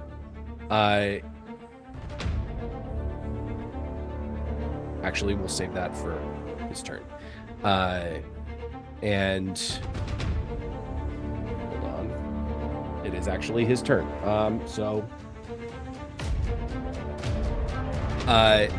Suddenly he gestures, brings his hand up, and suddenly the corpses of the bodies that just fell to the ground suddenly lurch and reconstitute or gets themselves up off of the ground, and he gestures to the three of you, and they are now moving on his initiative. Was that a spell he just casted? Yes, that will complete his turn. Nox, it is your turn. Wait, no, counter spell? That's what I'm raising my hand to say. Yeah, can I count? I mean, sure. Okay. Give me a d20 roll. Let's see. Let's use my prism dice. Okay. Plus 14 plus 4, 18. The counter, you see him try to cast the spell. He feels the counter spell coming, or senses it coming, like immediately turns, looks at you. Suddenly you see his eyes glow even brighter, and he casts it away. Oh, fucking. Whoever this is, he has now brought some kind of necrotic magic to play on his bandit crew. I would like to now be resistant to necrotic damage, which is a thing I can do. Oh, she's like, I'm gonna not. I have to choose. I have to choose every I don't want to rest. like that anymore. I'm gonna be resistant. I don't want to ever be necrotic hurt. damage. So, I'm already resistant to necrotic damage. Aren't you special? Ashcaleen. Shadow Elf. Let's go. Oh my god.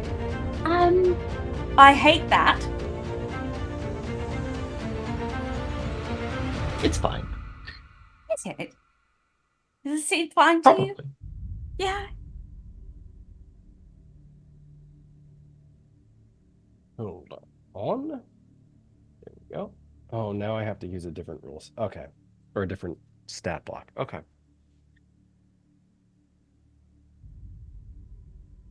I'm really scared to call for to use one of the 2 spell slots that I have to call for Chaddock, because I'm not sure that Chaddock will come anymore. Because Daddy doesn't want to talk to me anymore. That is a gamble.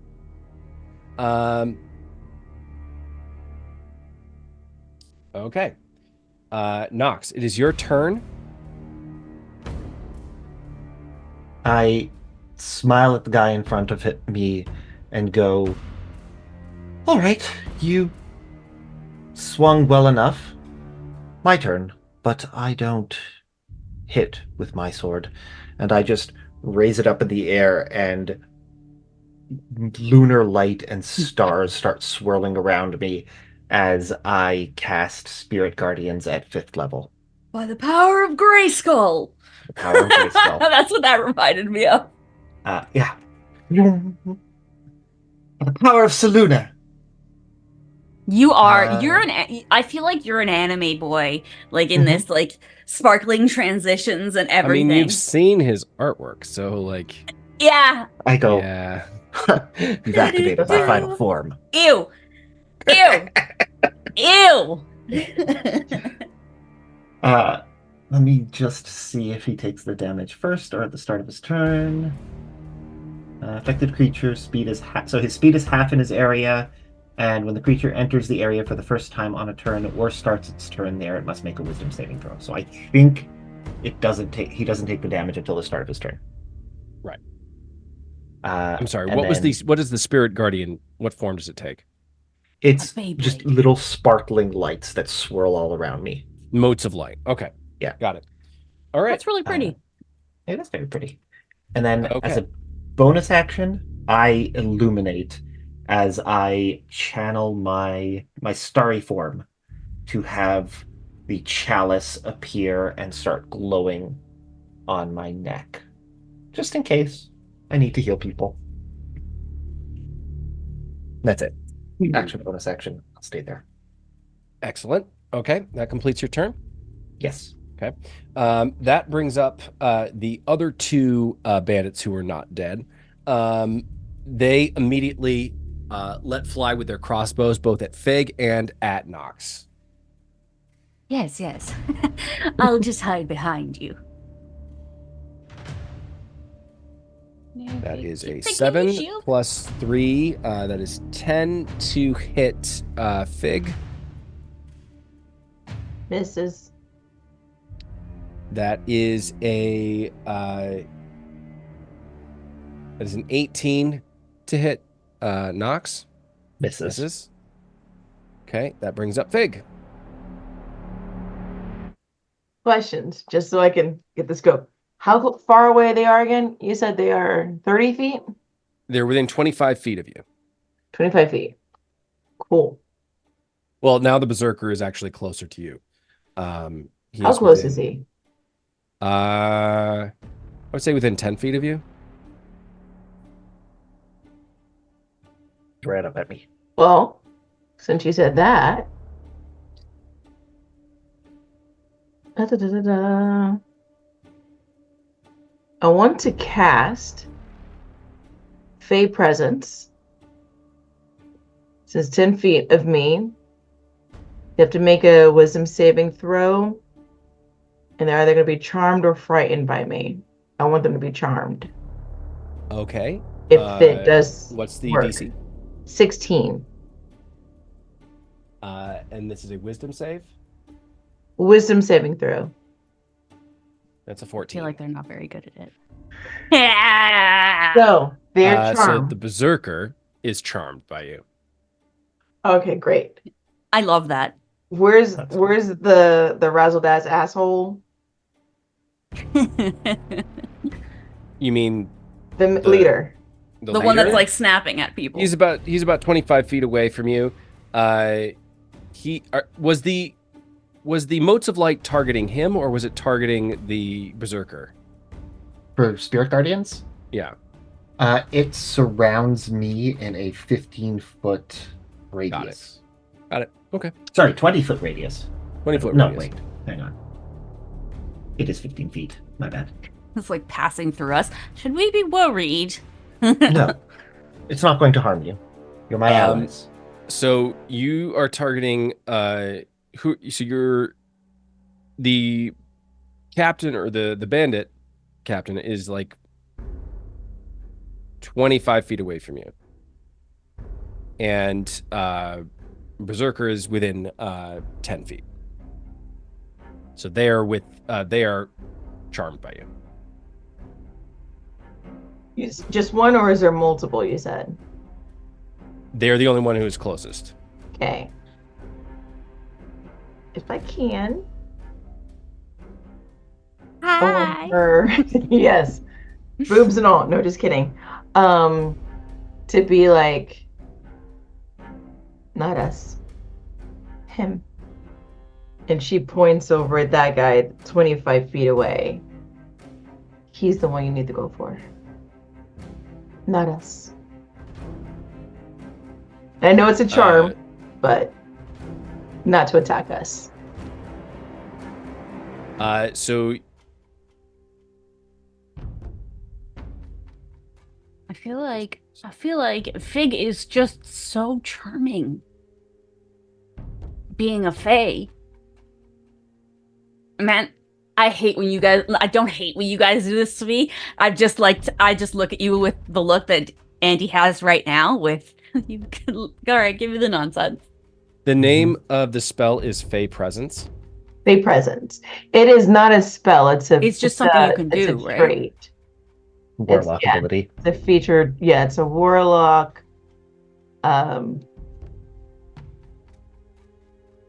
Presence as an action. That's all it really says right there. Do you put it in the chat? Yeah. Let me copy this thing.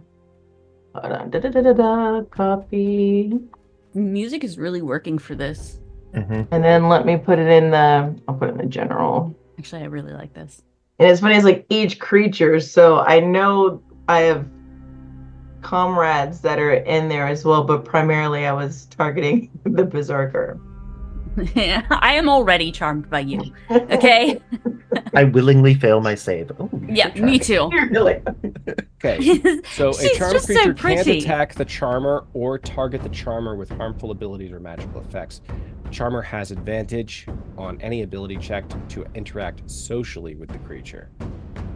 So it's different from the command spell in that they can't attack you. So it's a decision you want to make on whether or not you want them to be charmed by you or frightened by you, because the frightened effect will drive them away from you. Yeah, but it said where that was my deciding factor because it says cause each creature in that 10-foot cube. So since, Nox and I'm assuming Elindra and also Vol somewhere, they're all within, we're all within that 10-foot distance of Fig. And so that's what I was thinking, like, well then, so not everyone's frightened and getting, the hell out of Dodge. Charm, at least that way they'll still be good and friendly towards me, as will that berserker. You could ask for a persuasion. Because then I can, if it's verbally that I can do as a charm, then I can, we use it at advantage, verbally try to say something to them, which is what I tried to do, or do I just use? What would you say? Because I'm just sort of thinking it spontaneously, just in 6 seconds. What would you say to them? What she said earlier was like, not us, them. And you're gesturing towards the leader. Yes. Okay. I'll allow it. Yeah, sure. Okay. Are they in melee with Nox? Yes.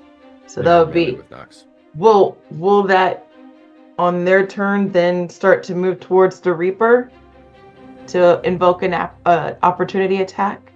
Hang on, what Reaper? The one that was raising the things. The leader guy. That's just I hate that name. I hate it. I hate it. Right. With a passion.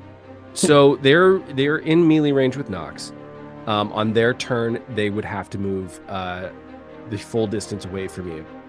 And I will say, if it is in the direction of that person, they can then make an attack. I'm gonna roll a percentile die, because technically sort of the rules are kind of very fuzzy on what your Fey presence, what full effect it can have. I understand what you're trying to do, and I want to see how well it manifests. If that makes sense. Yes. So on their turn, that's when this thing will happen. Okay. Does that complete your turn, though? No. So, questions. Maybe it's 1 or 4. Maybe. So, I want to convert. I want to use some of my sorcery points to convert a spell that's an action to a bonus action, so I can use my bonus action. But since I already, well, no, I didn't actually use it. Never mind. So since I have my Fey presence, that wasn't a spell, but it said Warlock spell. Does that make sense? I want to go ahead and use a spell as an action and use my sorcery spells. Yeah. Yeah. Cool. All right. I just wanted to do like 1. How many sorcery points do you have at your current level? 70. Hold on. Wait. I have 5. 70? No, I have 5. She's fine. But it was a good would've number to believed start you. with. That's how charming she is. I get my deception's at advantage. Rain herself is just charm. Alrighty. So We can't lose. She has 70. I know, right? Like, I'm just gonna guess. Okay. So then I put all that thought in there and it. Okay. Shit. Crap. Now I want to do a bonus. I'm trying to figure out which one to do. You got this. You got this. Take a breath. You got this. Yeah. Okay, we're gonna make it just like the good old fashioned Eldritch Blasts. That will give me 2 of them. Yes. I'm sorry, as a baby first. So that's 1 spell, 1 sorcery point to make that a bonus action, right? Correct. Yeah, to quicken, right? Yeah, and because I have the quicken spell already. On top of that, I want to cast it, and if I hit, I get 4 additional points of damage because of something I read, and I'm just trying to scroll to it. What the hell was it? Did you take the feat or the invocation? Agonizing blast. Yeah, that's what it is. Agonizing blast is +4 to damage if it deals on a hit. Cool. So now I need to go ahead and just do my shit. Can I do that? Yes. Yeah. I'm gonna attack the Reaper. Okay. He seems like he's the big kahuna. Why are we calling him the Reaper? Because he's going to die soon. We are Because giving he's him going to more... reap. So we call him Because he like, reaps what he let's sows. call him like glow eyes or something. Hold on. Let me use my fiery looking shit. Alrighty. Okay. I'm so scared. I'm so scared. It's fine. Is it 1 dice per blast? I don't know why I'm spazzing out. Yeah, you do. You so- roll to hit twice because you Okay, have. yeah. You should have 2. Alright. That's a natural 19 plus 4. No. Plus 8. 27 And then to hit. it's a D10 plus your 4 each time. Okay, so that's the first one. And then let me do, that was a really nice dice. 7 plus 8 is 15 for the second blast. Okay. I don't like your voice. Okay, I don't like it. Okay. I don't I don't trust. like those tones. I don't like those tones. DM. I don't like the way you're Both of smiling those right hit. now. Yay, Yes. cool. All right, 1d10. Hold on. Did you tell, did I? Okay, I did pull out d10. D10 plus 4. That is a 6 plus 4 plus is 10 plus 4 is 14 points on 1 blast. Second one, 8 plus 4 plus 4 is 16. Okay. Those are my 2 Eldritch Blasts with the Agonizing Blast. Does So the it was Agonizing 16 Blast and go on 14. both of them or just one? Yes, both. 16 and 14. So that's 30. 30. Points Nice. as much. Okay. He takes it directly in the chest. This just he sort of like doubles over as he feels the impact, and then he just sort of straightens up, and you hear him sort of chuckle as he looks in your direction. Oh, Funny, is it? I'm sorry. Concentration spell. Does he have 2? I don't like this. Does that complete your turn? Can we do a free action for Fig just to kind of see if she can move her arms around to see if she can touch Vol anywhere? Don't you have 2 more? Wait. Sorry. Don't you I just have did my 2 action more? bonus action. What? 2 more what? You used Eldritch Blast, yes? Yes. And you used your what's that thing called? The sorcery point to make it a bonus action. But your Fey presence isn't an action. It's Yes, it just is. you. Yeah, it is. No, right? the Fey Yes, presence it's is an Fey action. presence. Oh, it is an is? action. Okay, yeah. Mhm. Yeah. I was It is. like, isn't that just Otherwise, it'd be so broken, right? Yeah. Isn't that just how charming you are? It should just work. I genuinely thought that that's how that worked. Korrith That will is bring like, up. So you just reach around, just trying to feel around. Yeah. You hear a voice. It's just suddenly a high pitched yelp. Just oh, Fig. Oh no, please. Did you just grab something you shouldn't have? And that brings up the Berserker. No. The Berserker, At the start of his turn, has to make a wisdom saving throw for my stars. He's got a lot of FML That is things going on right now. that's an 8. Absolutely fails. He takes 17 radiant damage. I would like to just shout out, we'll give you Nox. Come and take me. Come get me. So, is Fey Presence a concentration? No. It is not. Mm-mm. Okay.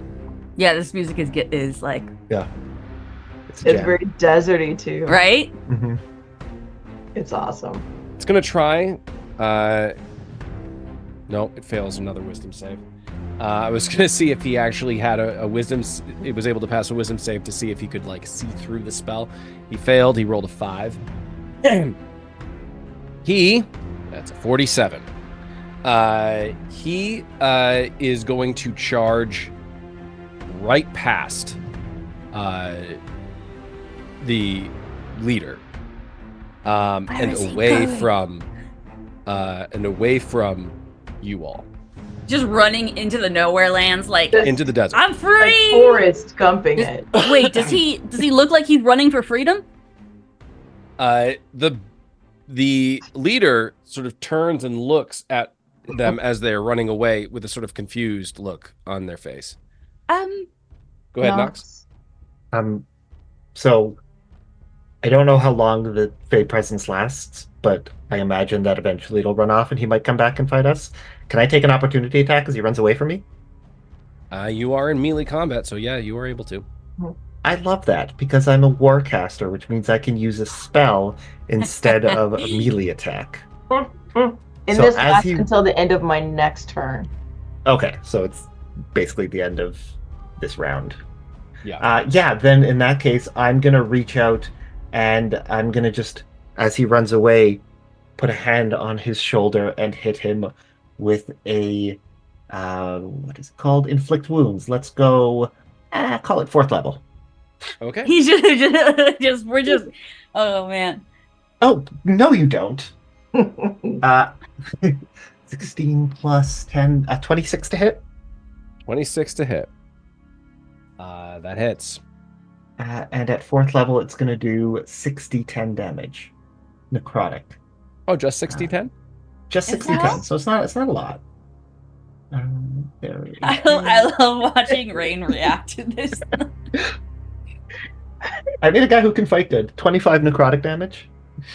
Oh. No, you don't. What does this look like? Oh. How does this manifest? Well, here's another He fucking turns to corpse. walk away, and as he does, my sword just elongates from that broken blade, the pure darkness of night, as I just stab into him from behind, and it leaves that shard that grew, that dark shard, in his back as it detaches from the handle of my sword and spreads throughout his body until it just melts away parts of his skin and he falls over dead. Oh, he's not dead. I was just okay. asking, like, what does it look Sorry. like? As, Okay. yeah, that. Yeah, So he's got it now in his back and it's spreading out. Excellent. All right. Elindra.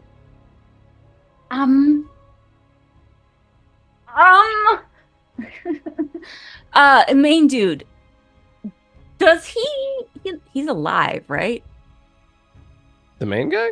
Yeah. Man, I don't know. Maybe It's been he's one like, round. like he hasn't been hurt, obviously, but like No, he has been.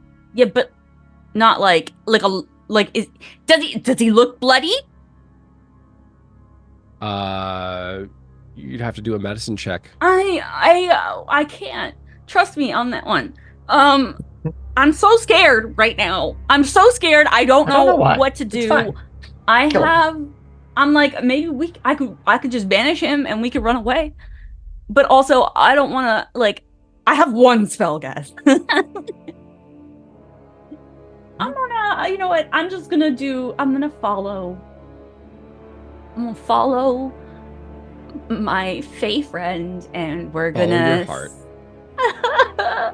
I would not be here.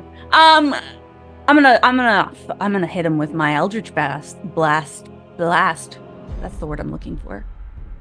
Do you feel the Okay. panic that I have right now? I Can don't you know feel why. it? It's fine. Yeah. Okay. We're gonna see if we can hit him with my Eldritch Blast, which is 2 giant, just massive flame, bolts at him. Okay. It's so dark. That's 17. Okay. 17 plus 10. 27 to hit for 1, and what is this? 14 plus, and then a 24. So that hits. plus 10. 20 damage altogether. 20 damage. Oh, not 20 damage. I rolled d8s. 1 second. They're d10s. 14! 14 damage. I'm gonna... sorry. Yep. Does that complete your turn? Yep. Okay. The 2 of the now dead bandits immediately close with you, Elindra, and they lurch forward with their what appear to be scimitars, and they actually they don't make a sound because they don't have heads, but they immediately like try and cut at you. That's rude. Would they have had to walk within 15 feet of Nox to get to her? Not at this point, because you, at the start of this, you were actually moving away from Elindra to get away from her splish-splashing. So both of them are outside of your immediate range. So, first attack, that is a 17 plus 3 to hit. That is Yep. a dirty 20. That hits. Second attack, that is a 16 plus 3, that is a 19. That also hits. Okay. They First stabbed attack, me. that is 5 points of slashing damage. I'm going to die. Second attack, that is 7 points of slashing damage. I'm dying. This is it. I'm fine. Are you though? I'm at 71 hit points. I'm just... That completes their turn. That brings up...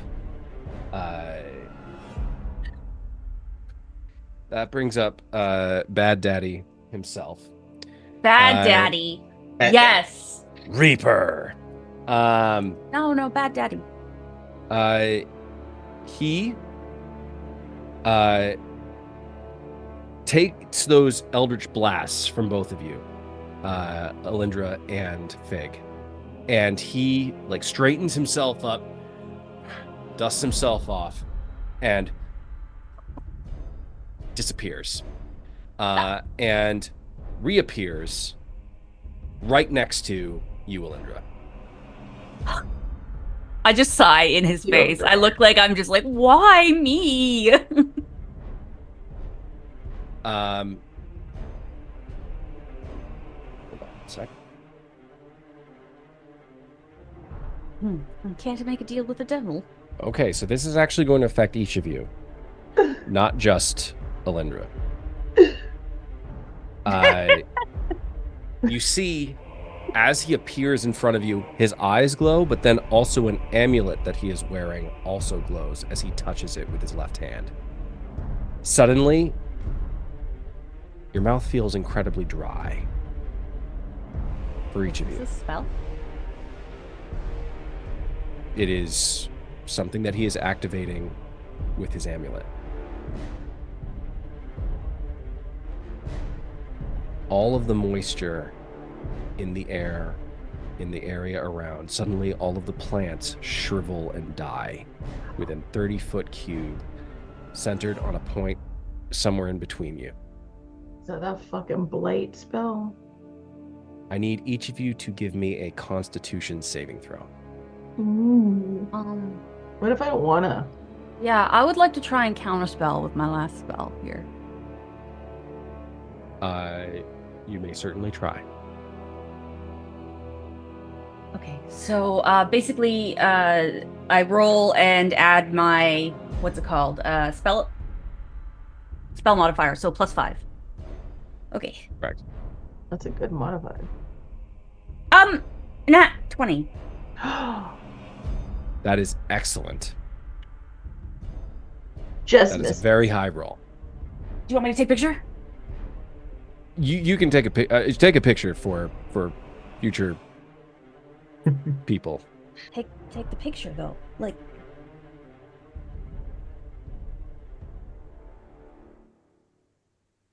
Yep. Okay, got it.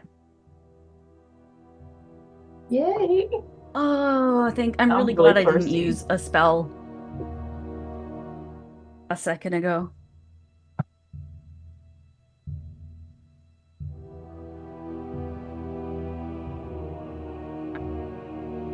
When we win, can I have the amulet?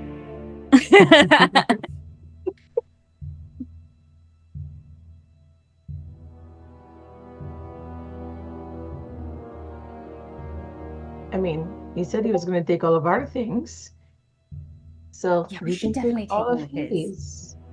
It's only fair. Metal dice too. Yeah, Metal dice. those are my taffy dice. I've had those for 3 respect. years. That's why you got a nat 20. They don't listen. Elindra is not anywhere as lucky as Taffy is. I wish it doesn't. Yeah, this if I'm you. Oh no, that means Friday. I'm gonna die. The counterspell does not have an effect. What? What do you mean it doesn't have an effect? It's not a spell. Well, okay. It is a spell, but he is not casting it. Well, we're gonna die. So if it's counterspell, necrotic, the description for counterspell is which you could take is basically used reaction, which you take when you see a creature within 60 feet of you casting a spell. Technically, he is not the one casting a spell. He is merely activating a magic item.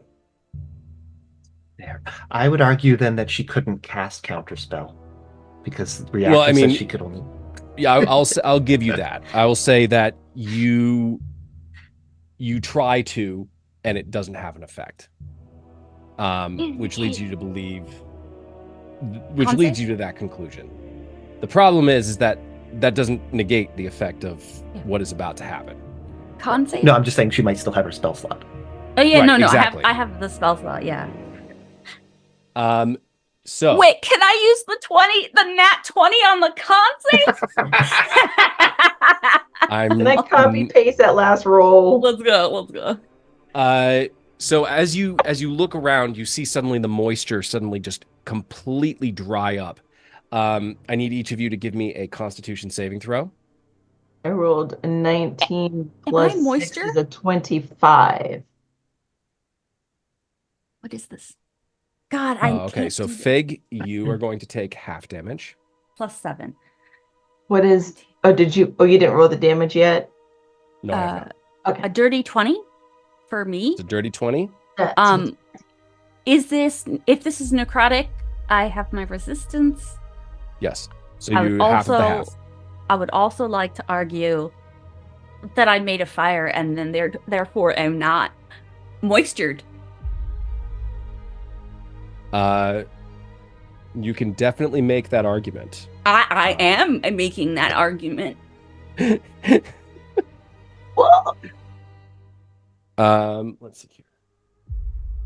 How much damage am I? So that's a D8. I need D8s. That is 1, That is 2. I just don't understand how many dice you need to take out of there that you have to take out the bag. Like, He's just looking for his favorite D4s. He only needs 2 of them, but he's looking for his favorite 2. I heard him mutter D8. I heard it. Oh. And he's still going. Question: as he's doing that, with me, I have advantage against spells and other magical effects. So, you don't have resistance. I don't read this. I would just would have rolled twice, but I already rolled 19. Yeah, you would roll. Roll again, see if you get a nat 20. I'm gonna see if I get a nat 20. You never know. No, it was even less. It was 8. The 20 kind of looking at me on the side. It's just like he's taking out so many fucking dice. Okay, and he's still going. Hopefully those are all the D1s, right? He's got the fucking evil DM face. We've all had it. We all know. Look at him. He's looking for his favorite dice that roll the highest because you're tired of your party's bullshit. He's getting all his gift dice together.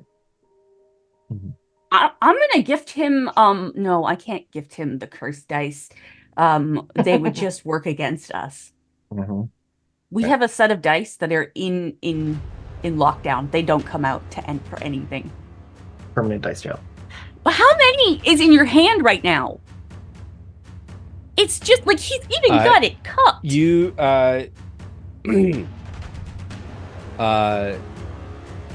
you draw he draws the moisture from every creature in a 30-foot cube centered on a point that he chooses within range. Each creature in that area must make a Constitution saving throw. Constructs and undead aren't affected, and plants and water elementals make this saving throw with disadvantage. All of the plant life is suddenly dead around you. That seems very including cool. You can actually witness as the water level of the oasis drops. Doesn't go away. It sinks into the sand. Is that important to you? A creature takes 12d8 necrotic damage on a failed save or half as much damage on a successful one. What? Why? I just don't understand why you hate us right now. 19, 20. Rolled a lot of ones. Oh, thank God. So 14, 19, 20, 21, 22, 24, 27, 31, 38, 45, and 53 points of necrotic damage. That is a lot of points. Halved for both of you and then halved again for Elindra, right? So yes. Elindra has decided. I decided well. Okay. that's 26. Am I counting that right? For half damage? Yeah, 26. Yes. And then that again would be 13. Oh, you guys don't look great, do you? How are you guys looking? I'm it dealing. didn't hit me. I wasn't in there. Well, you know what? Just because you are Mr. Perfect, how is my beautiful Faye? Oh, she's down. She's down to 41 points. Is Korrith on the floor too? He's invisible. Is he now? He's he now visible? He is not reappeared. Well, yeah, but where's the sand dented in? Has the indentation grown?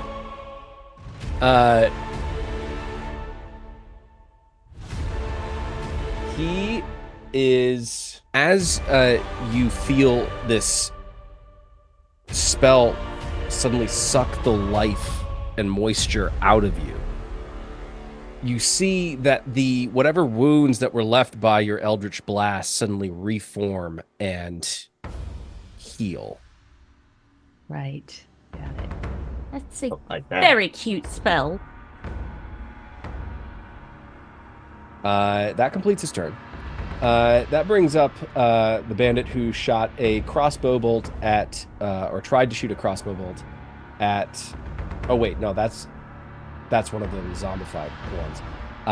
This third one is going to take a charge at Nox.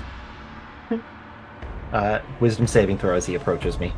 Right. I love it. That is Dan a loves nat to be a one. Beyblade. Mm-hmm. That one, oof. He takes 5d8 radiant damage. That's 31 radiant damage to this. He God damn. immediately disappears in a puff of smoke. and Let's try. Dust. Was he just made out of... No, He did he's the zombie. whole time? No. Didn't think Was so. that some notes that's the berserker that came to you? Okay. No, thought that the was main not the dude. berserker. No? No, that was one of the No, guys that he this is- raised. This is one of the headless ones guys. that you at first killed with synaptic shock. I feel like we should stand next to Nox. Yes. Why did you come here? Nox, it is your turn. I am gonna do pretty much exactly that. How are y'all looking health-wise? Do you need the heals? I got 58 points. I think I'm pretty okay. So then I'll save it for We'll next see. round. Beautiful. Then what I would like to do is I'm going to cast Spiritual Weapon at 4th level and a duplicate of my scimitar handle appears as glowing light right behind the leader of this bandit group and Okay. immediately swipes at him. And that's a bonus action. I believe. Is that bonus action? Yes. At 4th level, it's 2d8 to hit. Dirty 20 to hit. Ooh. And rolling good tonight. 16 bludgeoning damage, magical bludgeoning damage to him. Got it. Then I'm doing some shenanigans. Can I get within I want to get within like 20 feet of him. Yes, it would.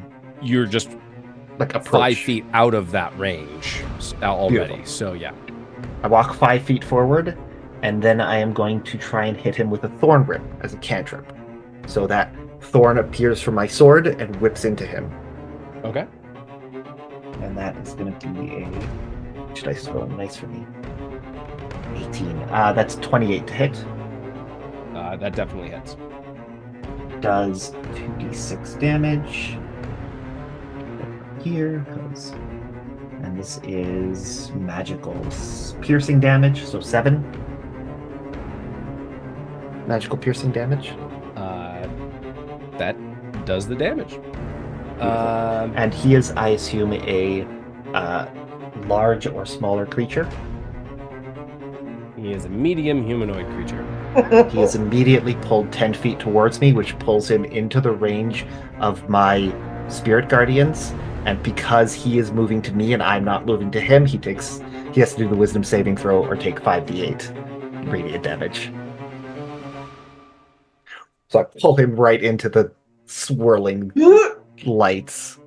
You scorpioned him. That is a dirty 20. Yee! That made me happy. I believe will pass. What is my save? Yeah, dirty 20 will pass. But he still takes half. All right. So he takes 25 halved to 13 radiant damage. Can you just say for me, get over here? Get over here! And then he's still 10 feet away, so I'm going to then continue to approach so that I am within 15 feet of the two zombies that were attacking Elindra and Fig as well, so that they'll all start their turn in my Spirit Guardian radius. Got it. That's You're my not turn. allowed to play clerics anymore. Why? Why? You are trouble in this class. He's animated out right now, totally. Mhm. As all of this occurs, the other two bandits who are not zombified are take beads on you, Fig, and they're going to make 2 attacks.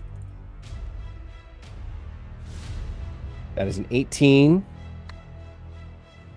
and that is a 16. Both hit. To hit. Both hit. Okay. That is 9 on the first attack. And 6 on the second attack, piercing damage. As 2 crossbow bolts. They just both hit you. One hits you right in the shoulder, the other one hits you right in the leg. Okay. I don't like that. Okay. Noted. That will actually bring up you with Berserker on deck. Alrighty. Where are all these guys? Where are the like? How far away are they from each other? The two that just shot at you are still very much on the outer edge. They're just trying to pick shots with their crossbows. One zombie was just exploded. Then the other 2 are taking swings at Elindra. Currently, who is also next to the Reaper captain.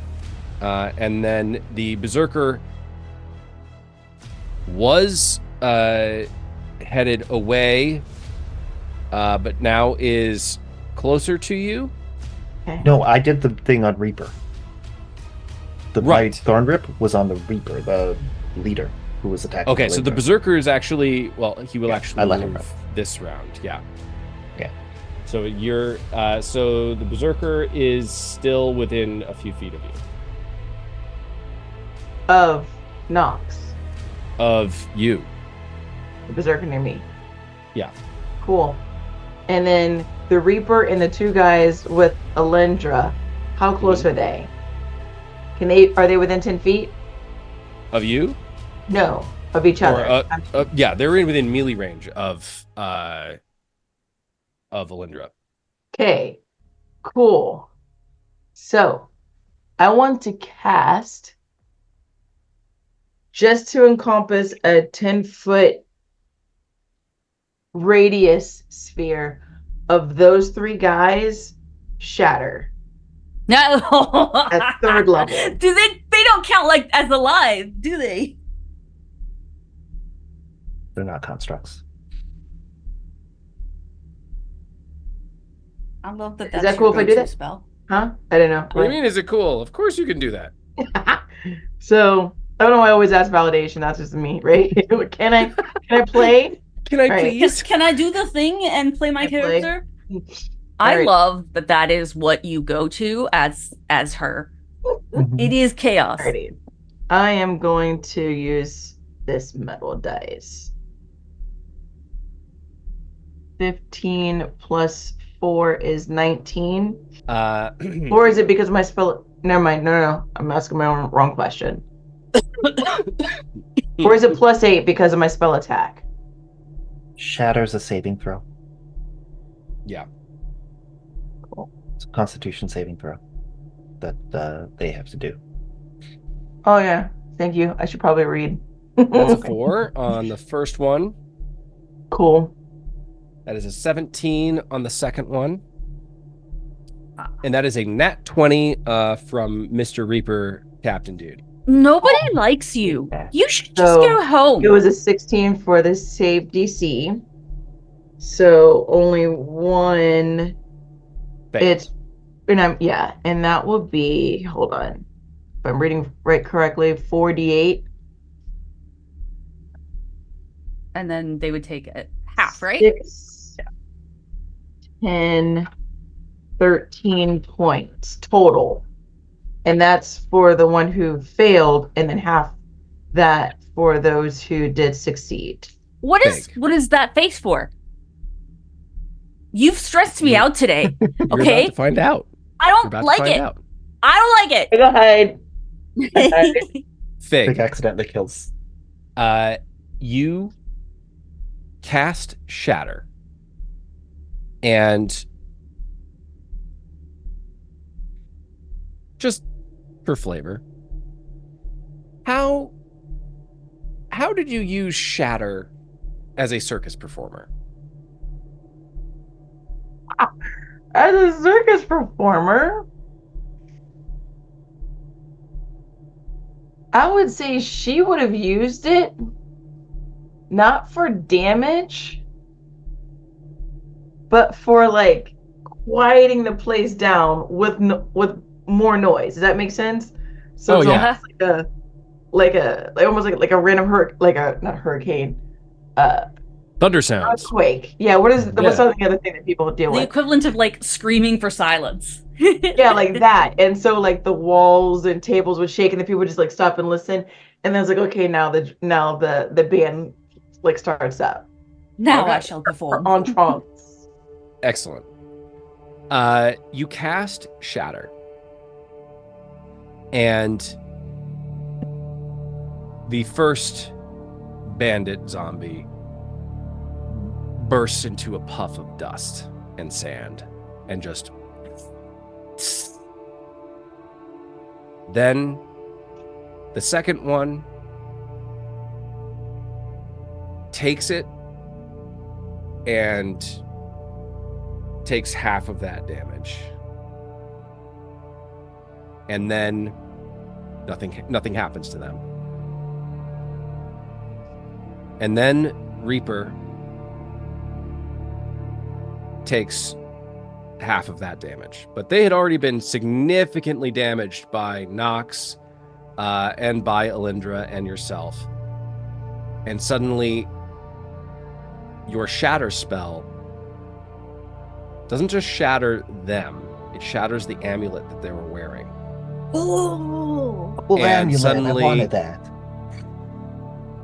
They disappear into sand, and their body suddenly disappears and dissipates into sand, into the surrounding sand environment that they are a part of.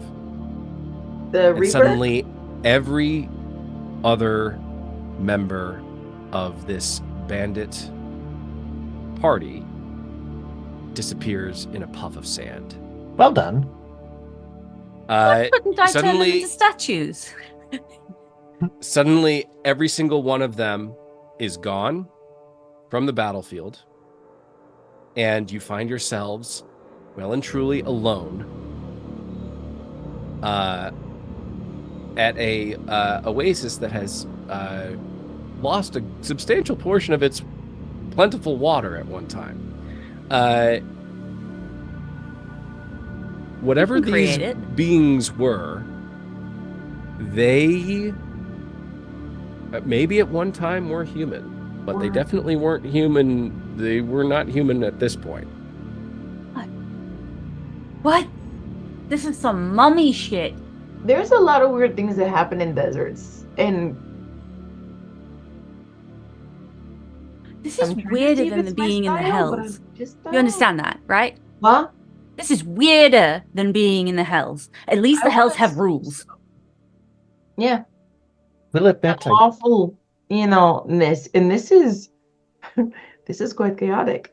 I set them on fire. They should have turned to glass if they were sand. I think the Nonsense. magic might have protected them. Where do you think they got that amulet? Yes. That's a very good question. Is there any part of the amulet Anything that's that- left? that we Um, could investigate. The center jewel of the amulet, it looked to be a golden amulet of some kind, that was of some variety of insect. It is since been completely broken and dismantled. Arrow? It was some kind of winged insect. It was a but scarab. the necklace that held it in place is also been reduced to like a fine dust, like a gold dust. But yeah, if you took the time, you might be able to reconstitute it. Ow! At least the pieces that aren't broken beyond repair.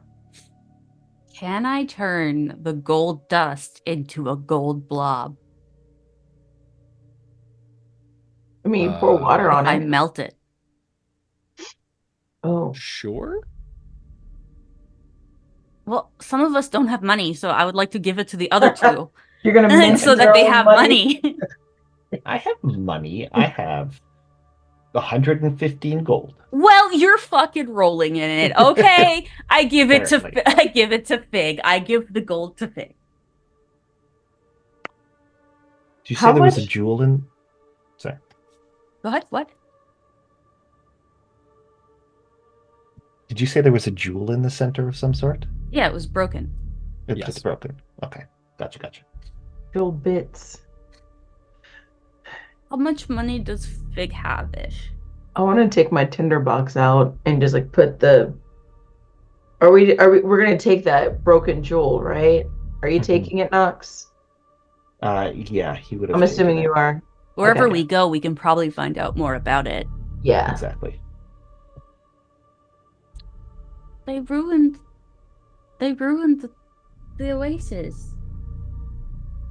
Nox, you said you could create water. Do it. Make the water. I'll use a first level spell to cast Create Water over the oasis and just make it rain a bit. Question. This is one of several oases. Yes? Are there gonna Okay. be more? You all just want to replenish this one. Is that Well, it? I mean, Oh, I felt bad for the water. this is probably one of several watering holes that the city of Amon Keng uses. Respect. At the very least, we'll be able to tell them about these creatures and that they tried to disrupt their water supply. It might buy us a bit of As goodwill. Nox is doing that too, can Faye kind of help Druid craft? Since Aw. they can help like make a flower blossom, a seed pod open, or a leaf bud bloom.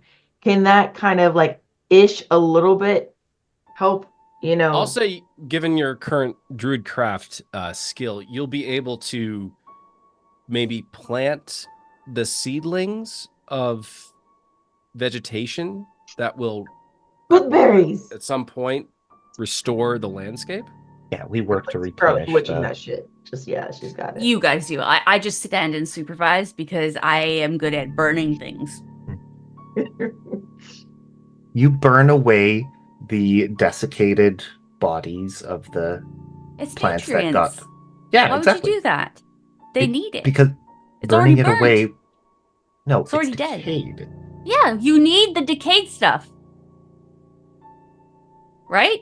That's nutrients, isn't it? Burning it provides nitrogen to the soil. That's I'll why light it on forest fire fires so can be fast. I'll light it on fire so fast. I just argue first. good. Korrith Vol, meanwhile, has reappeared, and he just looks at Fig and he says, "Marvelously done, very, very good job." Well, Jaeger for a reason. Are you still here?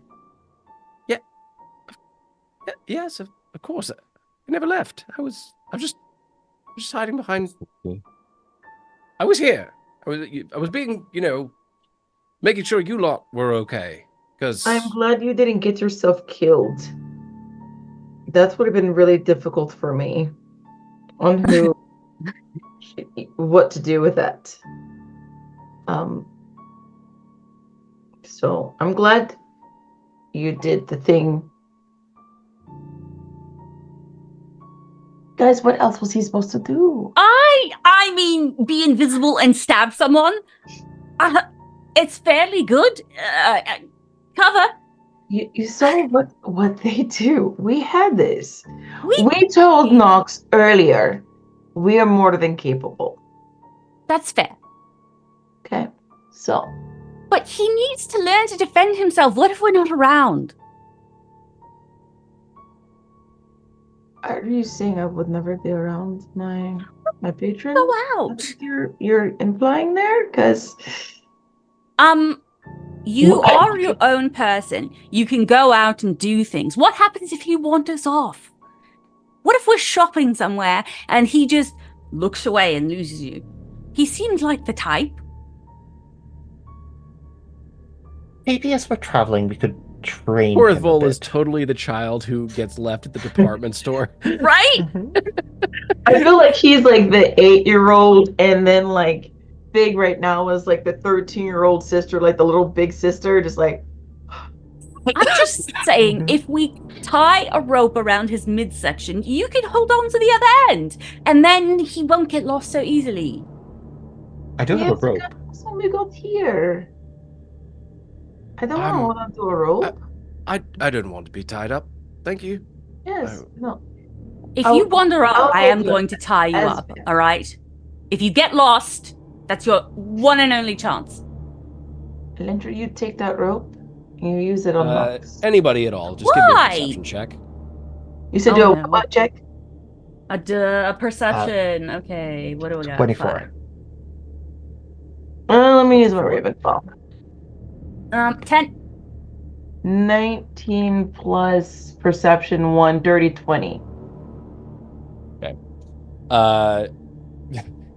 Fig?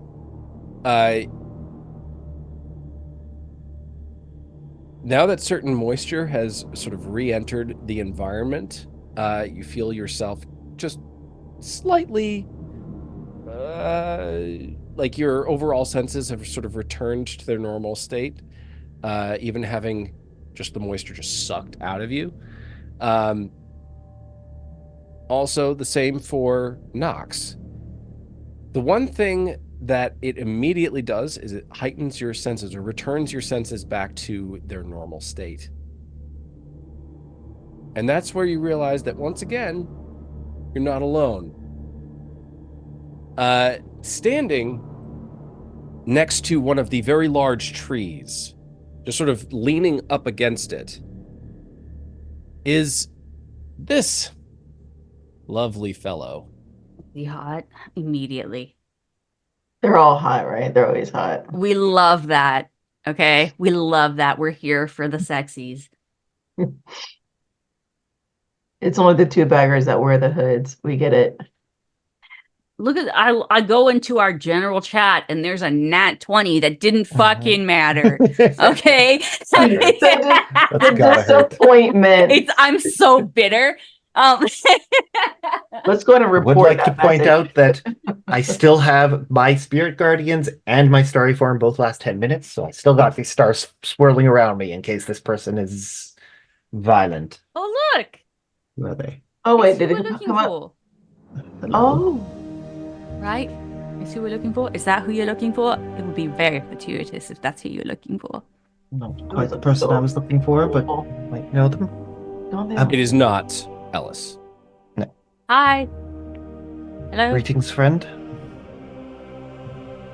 Did you enjoy the You show? all yell and talk very loudly.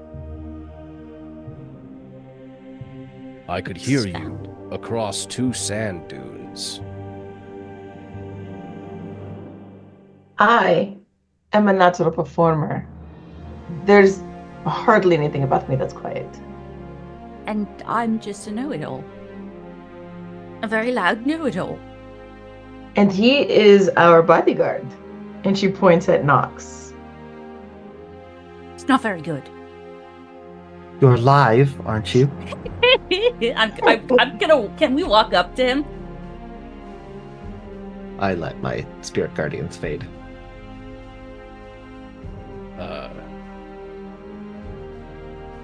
What brings you to this particular watering hole? Water. Amongst other things. I Nox. see that you've dispensed with some sacred guardians. Nox. Sacred guard, as in they sacred to you, or is that just a title that they call themselves? I don't expect you to understand our ways.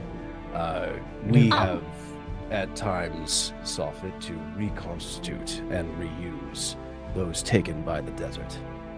Sorry. And we have put them in place to preserve the water.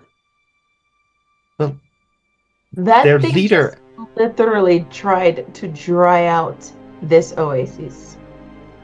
And we If stopped anything, them. I replenished the water. It's still raining. And that is the reason why you are still alive. We replenished the water. Thank you for that. Please, you are welcome to it. Collect what you can, and then please be on your way. Actually, we're looking for your city. You say that out loud? And to bring news of stuff happening across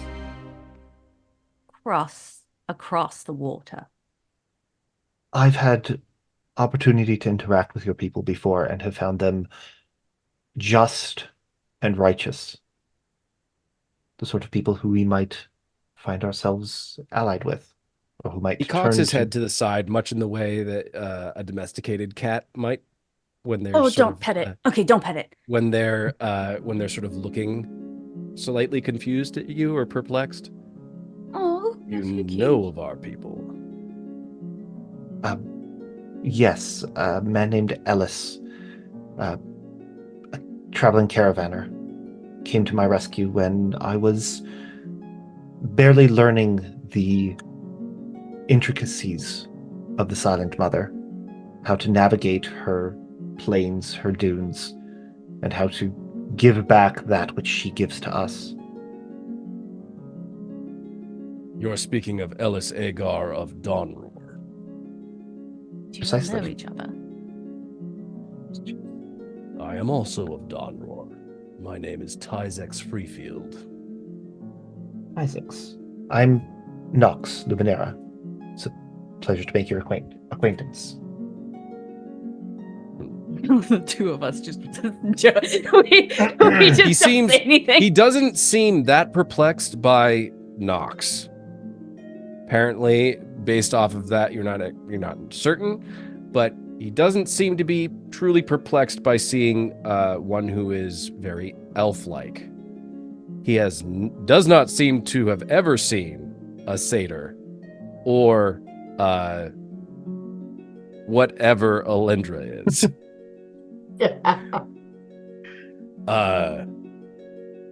Although, actually, no. We're just staring at him. He does not seem comfortable addressing either of you. And it might be because he doesn't think that he is of your station. So you may speak to us. He continues to talk to Nox. That's so rude. So you say that Ellis saved your life and shared with you some of the ways of the Silent Mother. He taught me to respect her and to respect the way that she protects your people and the way she provides to those who show her that respect. In that way, he has helped me to live. Would not be here if not for his guidance and tutelage. That which he bestowed upon me. I had hoped that I would be able to reach Amon Keng and we might entreat upon the city. I'm following a particular astronomical event that perhaps you may have noticed. And my companions seek information and a return home, if possible.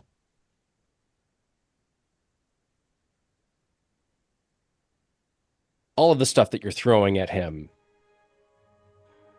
you get the sense that it is a lot.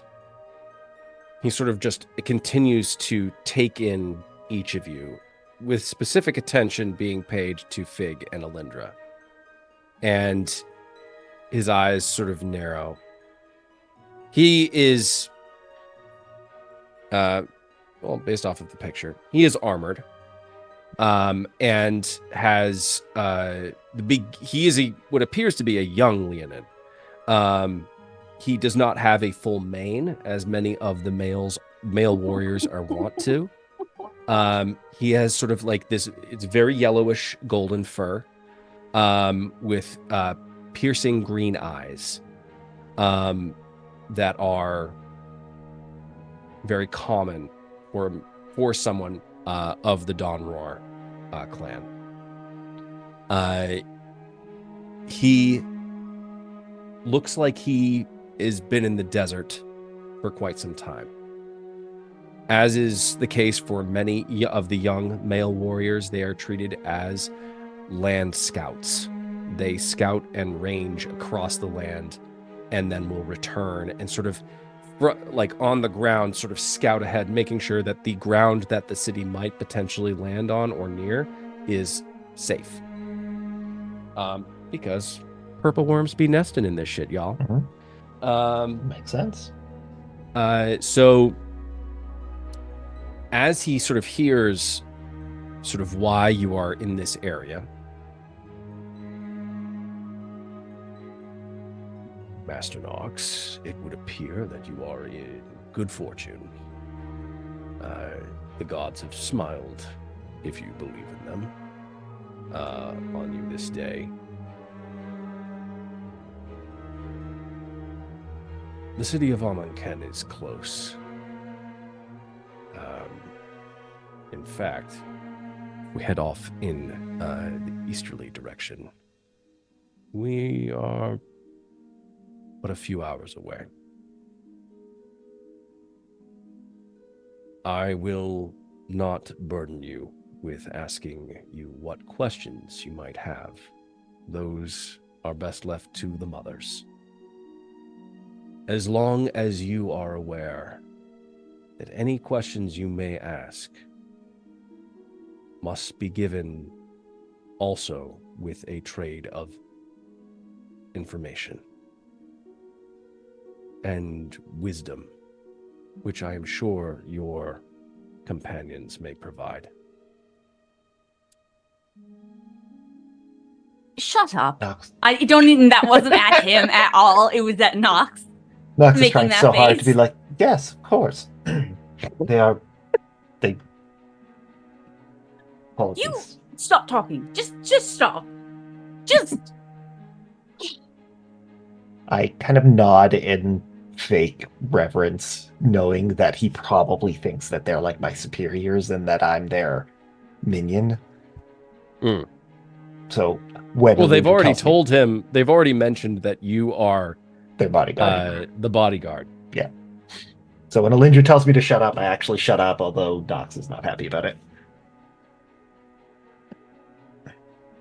If you wouldn't mind following me. He looks at Korrith Vol. Who is this one? He is my ward. Mint. Do you have any further questions regarding him? Give me a deception check. I'm Use gonna this gun stand with beside her. Jester. Oh, hold on. It just, the thing, 16 plus 8, 24. Hey. There you go. Okay.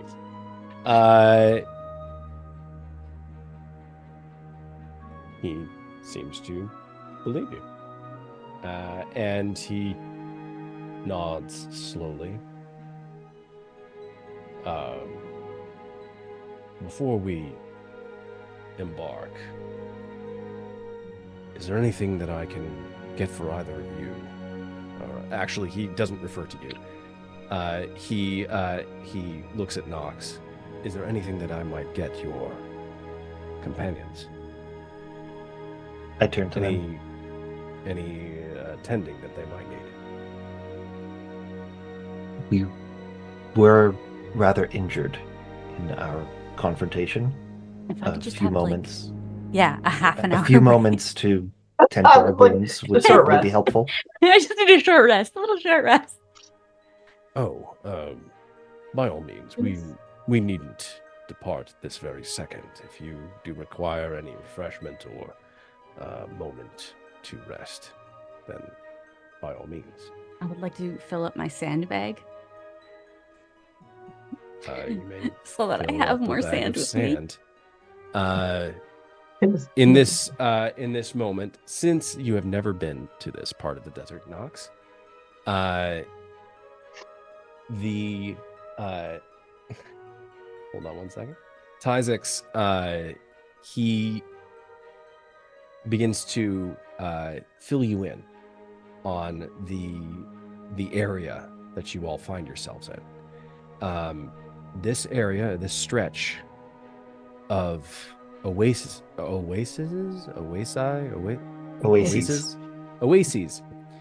are known as the Tears. As the Oh, tears? this is so sad. Oh, that's really cool. Oh, I was thinking, okay. Like I think there's like just big droplets in the ground. that means that a god cried, or the desert cried. Yes. It is the tears of the mother. Aw. The silent mother, that's so cool. I would like to, while I do my little rest.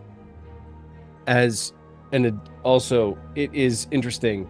Tyzix Freefeld also states that other people, other races, know it by other names. They also know the desert by different names, though most of them have come to call it the Desert of the Silent Mother. Other races and other religions, they believe that these tears were a spot where a god actually cried. And they stood upon the area known as Brekka. And that is where they touched the earth. But then they flung their tears into the desert as a way of cursing the land for a time. But from their tears, the desert sprouted the mother. Or from the tears, the mother sprouted. And so the tears are, in some languages or religions, it is either the tears of the mother, or it is the origin point of the mother. The Leonin, they know the gods exist, but they are anti-god. That is something that is very different from any of the other races. The other races believe that they know the gods exist, and they are in constant struggle of some sort with them, because they either worship or they are just sort of living in the world. The Leonin people, they know the gods exist, and they hate them, and they refuse to worship them in any form. That's why they do not have the gods. They do not worship any. There are no Leonin gods. I fully thought they created their own with the desert. They don't view the desert as a god. They just view her as the sixth mother. But the lore the mythology that the Leonin is sharing with you is a combination of history and story and mythology that is spread throughout the cultures. And with what he's sharing, that while also sharing you the Leonin perspective. What are y'all doing during this time? I'm gonna take a short rest. Yeah. Rest takes me half an hour. Definitely take a short rest. I would like to also just honor the mother. And by doing so, I do it by put my hand in the sand and I make a glass hand. And I put it next to one of the trees. And I say quietly to the desert, it's a gift. For the mother. So you're putting the glass hand on the tree? Yeah, I'm like, at its, like, I put it down, laid against the tree. Understood. I think Nox would, when the water stops falling from the rain cloud he creates, just kind of walk up to the water source, fill his satchel, and as he does, would just say a little prayer and just go kind of almost under his breath. He doesn't want the Leonin to, he doesn't want to be overheard, but he would just under his breath say, "To whomever spilled these tears, may you never again see reason to cry."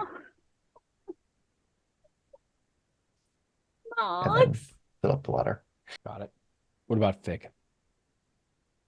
Oh, I was trying to short rest the shit out of things right now. She goes and like relaxes under like a tree and like along the water. Now, if she really does want to like dip her hooves in the water to kind of like just chill there, but she wants to pull out like her panpipes,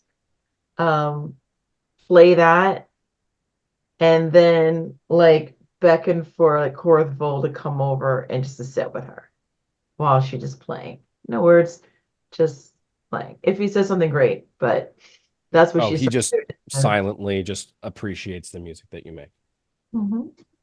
That's what Is there any? Is it a particular song that Fig, or is it Fig just riffing right now? She's riffing right now, but I would say it would be something like that they would have, or that Korrith would have heard that they when they've been together, like traveling. So not something that's just like just random notes or whatever, just put a tune. But I won't say like it's a very like a Specific song, tune for them. right? Okay. Did I say that right? Yes. Cute.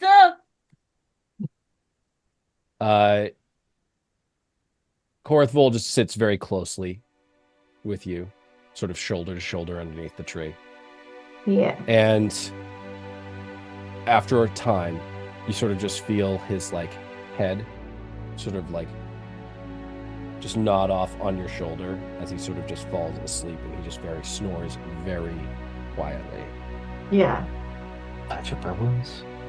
Have some water. I'm like leaning close to you, Nox, and I'm like, do you think the mothers will be happy that the gods are gone?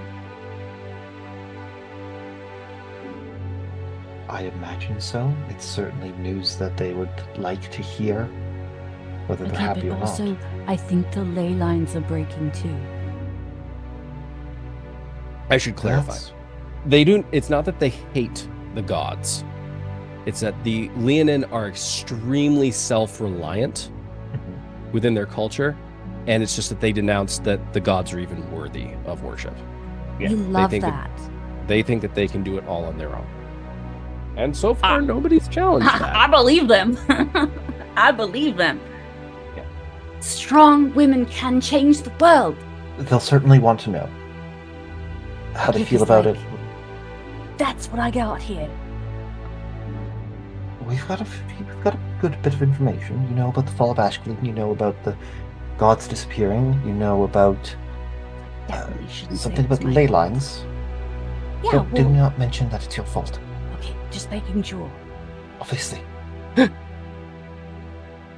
Ixnay on the Alt-Fey.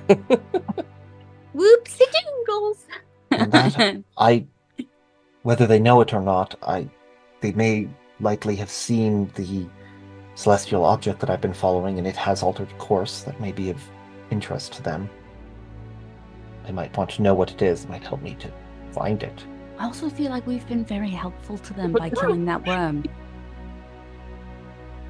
That's actually a good point. And its family. We can certainly mention it. We exterminated some worms for them. I think we should be able to talk our way in. We could give them Korrith Ball. He's an I don't archfey. think they're going to want him.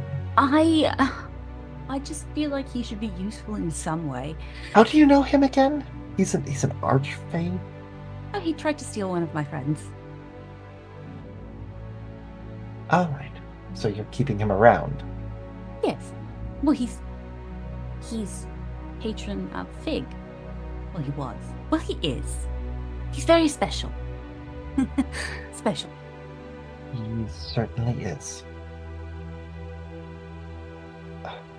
Are we ready to go? Do you know what you're going to ask the mothers when we get there? I hadn't thought of that. Well, we've got a few hours to think. I've got some ideas. Where are the gods? If they have any way to contact the Hells or this Grajit you mentioned. Yeah, I could probably do that. Last time you tried it wasn't exactly successful. I feel like you are judging me on one time, and that it's just one time. Maybe I need to sleep. He talked to me in a dream last time. All right. I know what I'm going to ask. He's not in the Hells. All right. He's here. Do we know why? He's taking over. She's so nonchalant about this. He's taking over all of the Hells and here. No more that might gods. be information they want to know as well. Probably. They probably are not very interested in being taken over. Good call on that one. All right. It's at this point that Tyzek's strides out from the shadows of the trees. Are you all ready to proceed? He was just lurking in the shadows. Did you hear all of that? All of what? Never mind. I'll get ready to go. You all Lead the way. get yourself together. Yes. Okay. You all strike out, basically running a parallel route to the tiers. As you pass by, it seems to be it's uncanny how precise. Almost every half mile there is a new oasis. Until you realize that there are 5 of them that get smaller, progressively smaller and smaller. This one, the first one that you encountered, was about 100 feet across, and it just gets slowly smaller. Not significantly so, but you realize that they are getting smaller. Are they deep? Like, do they hold life in them? You don't know. You basically tread the water around the very edge. Yeah. You don't know necessarily how deep it goes. Are you taking time to jump in and find out? Want to, but also Because I can ask you to roll for initiative again, and we'll No. We walk in. Let's go. I could just ask the lion. I was really curious. As Tyzex takes you on this path, I just realized that Tyzex sounds mysteriously like some kind of cleaning solution. Tyzex Freefield.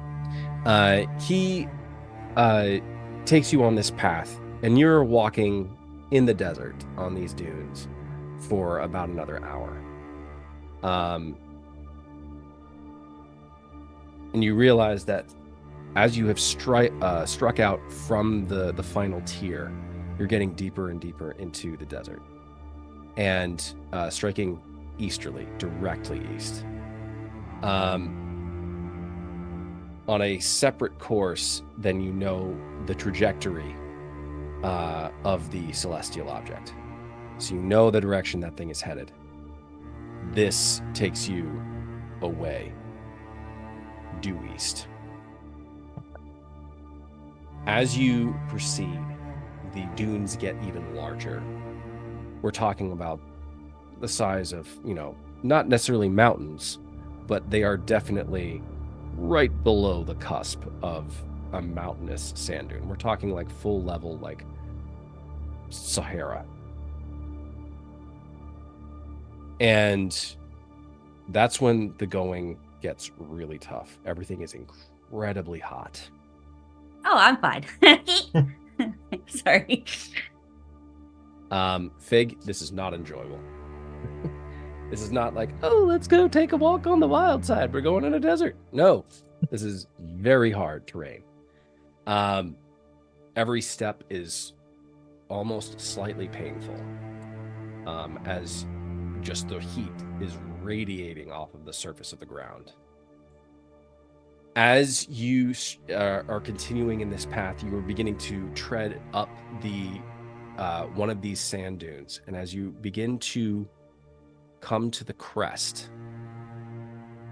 you spy, hovering several hundred feet off of the ground.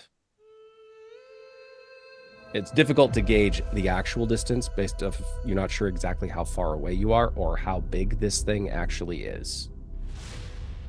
But you do see I'll be dropping this in World Lore and Resources. Oh, sweet. That's cool.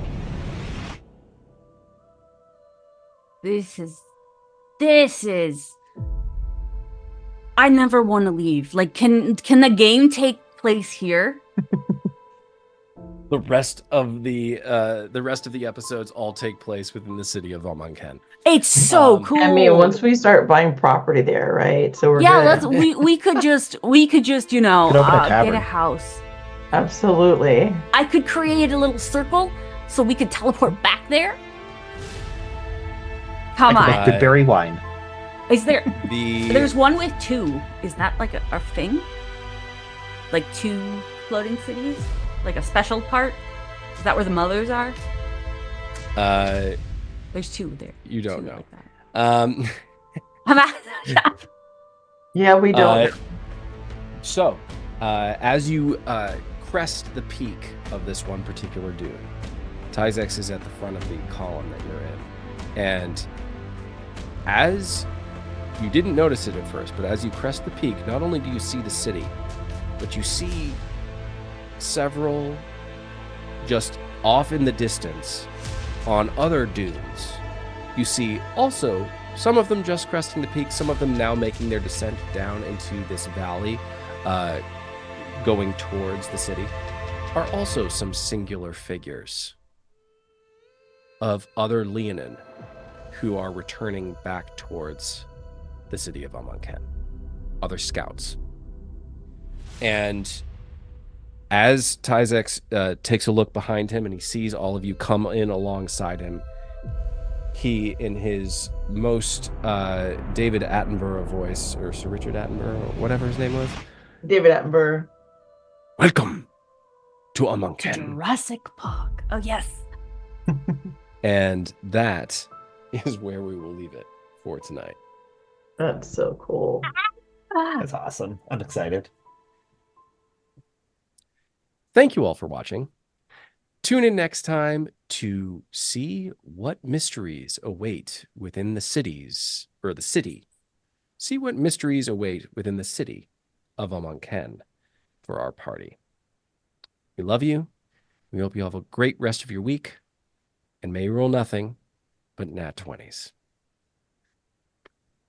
Good night, guys. Bye. Bye-bye.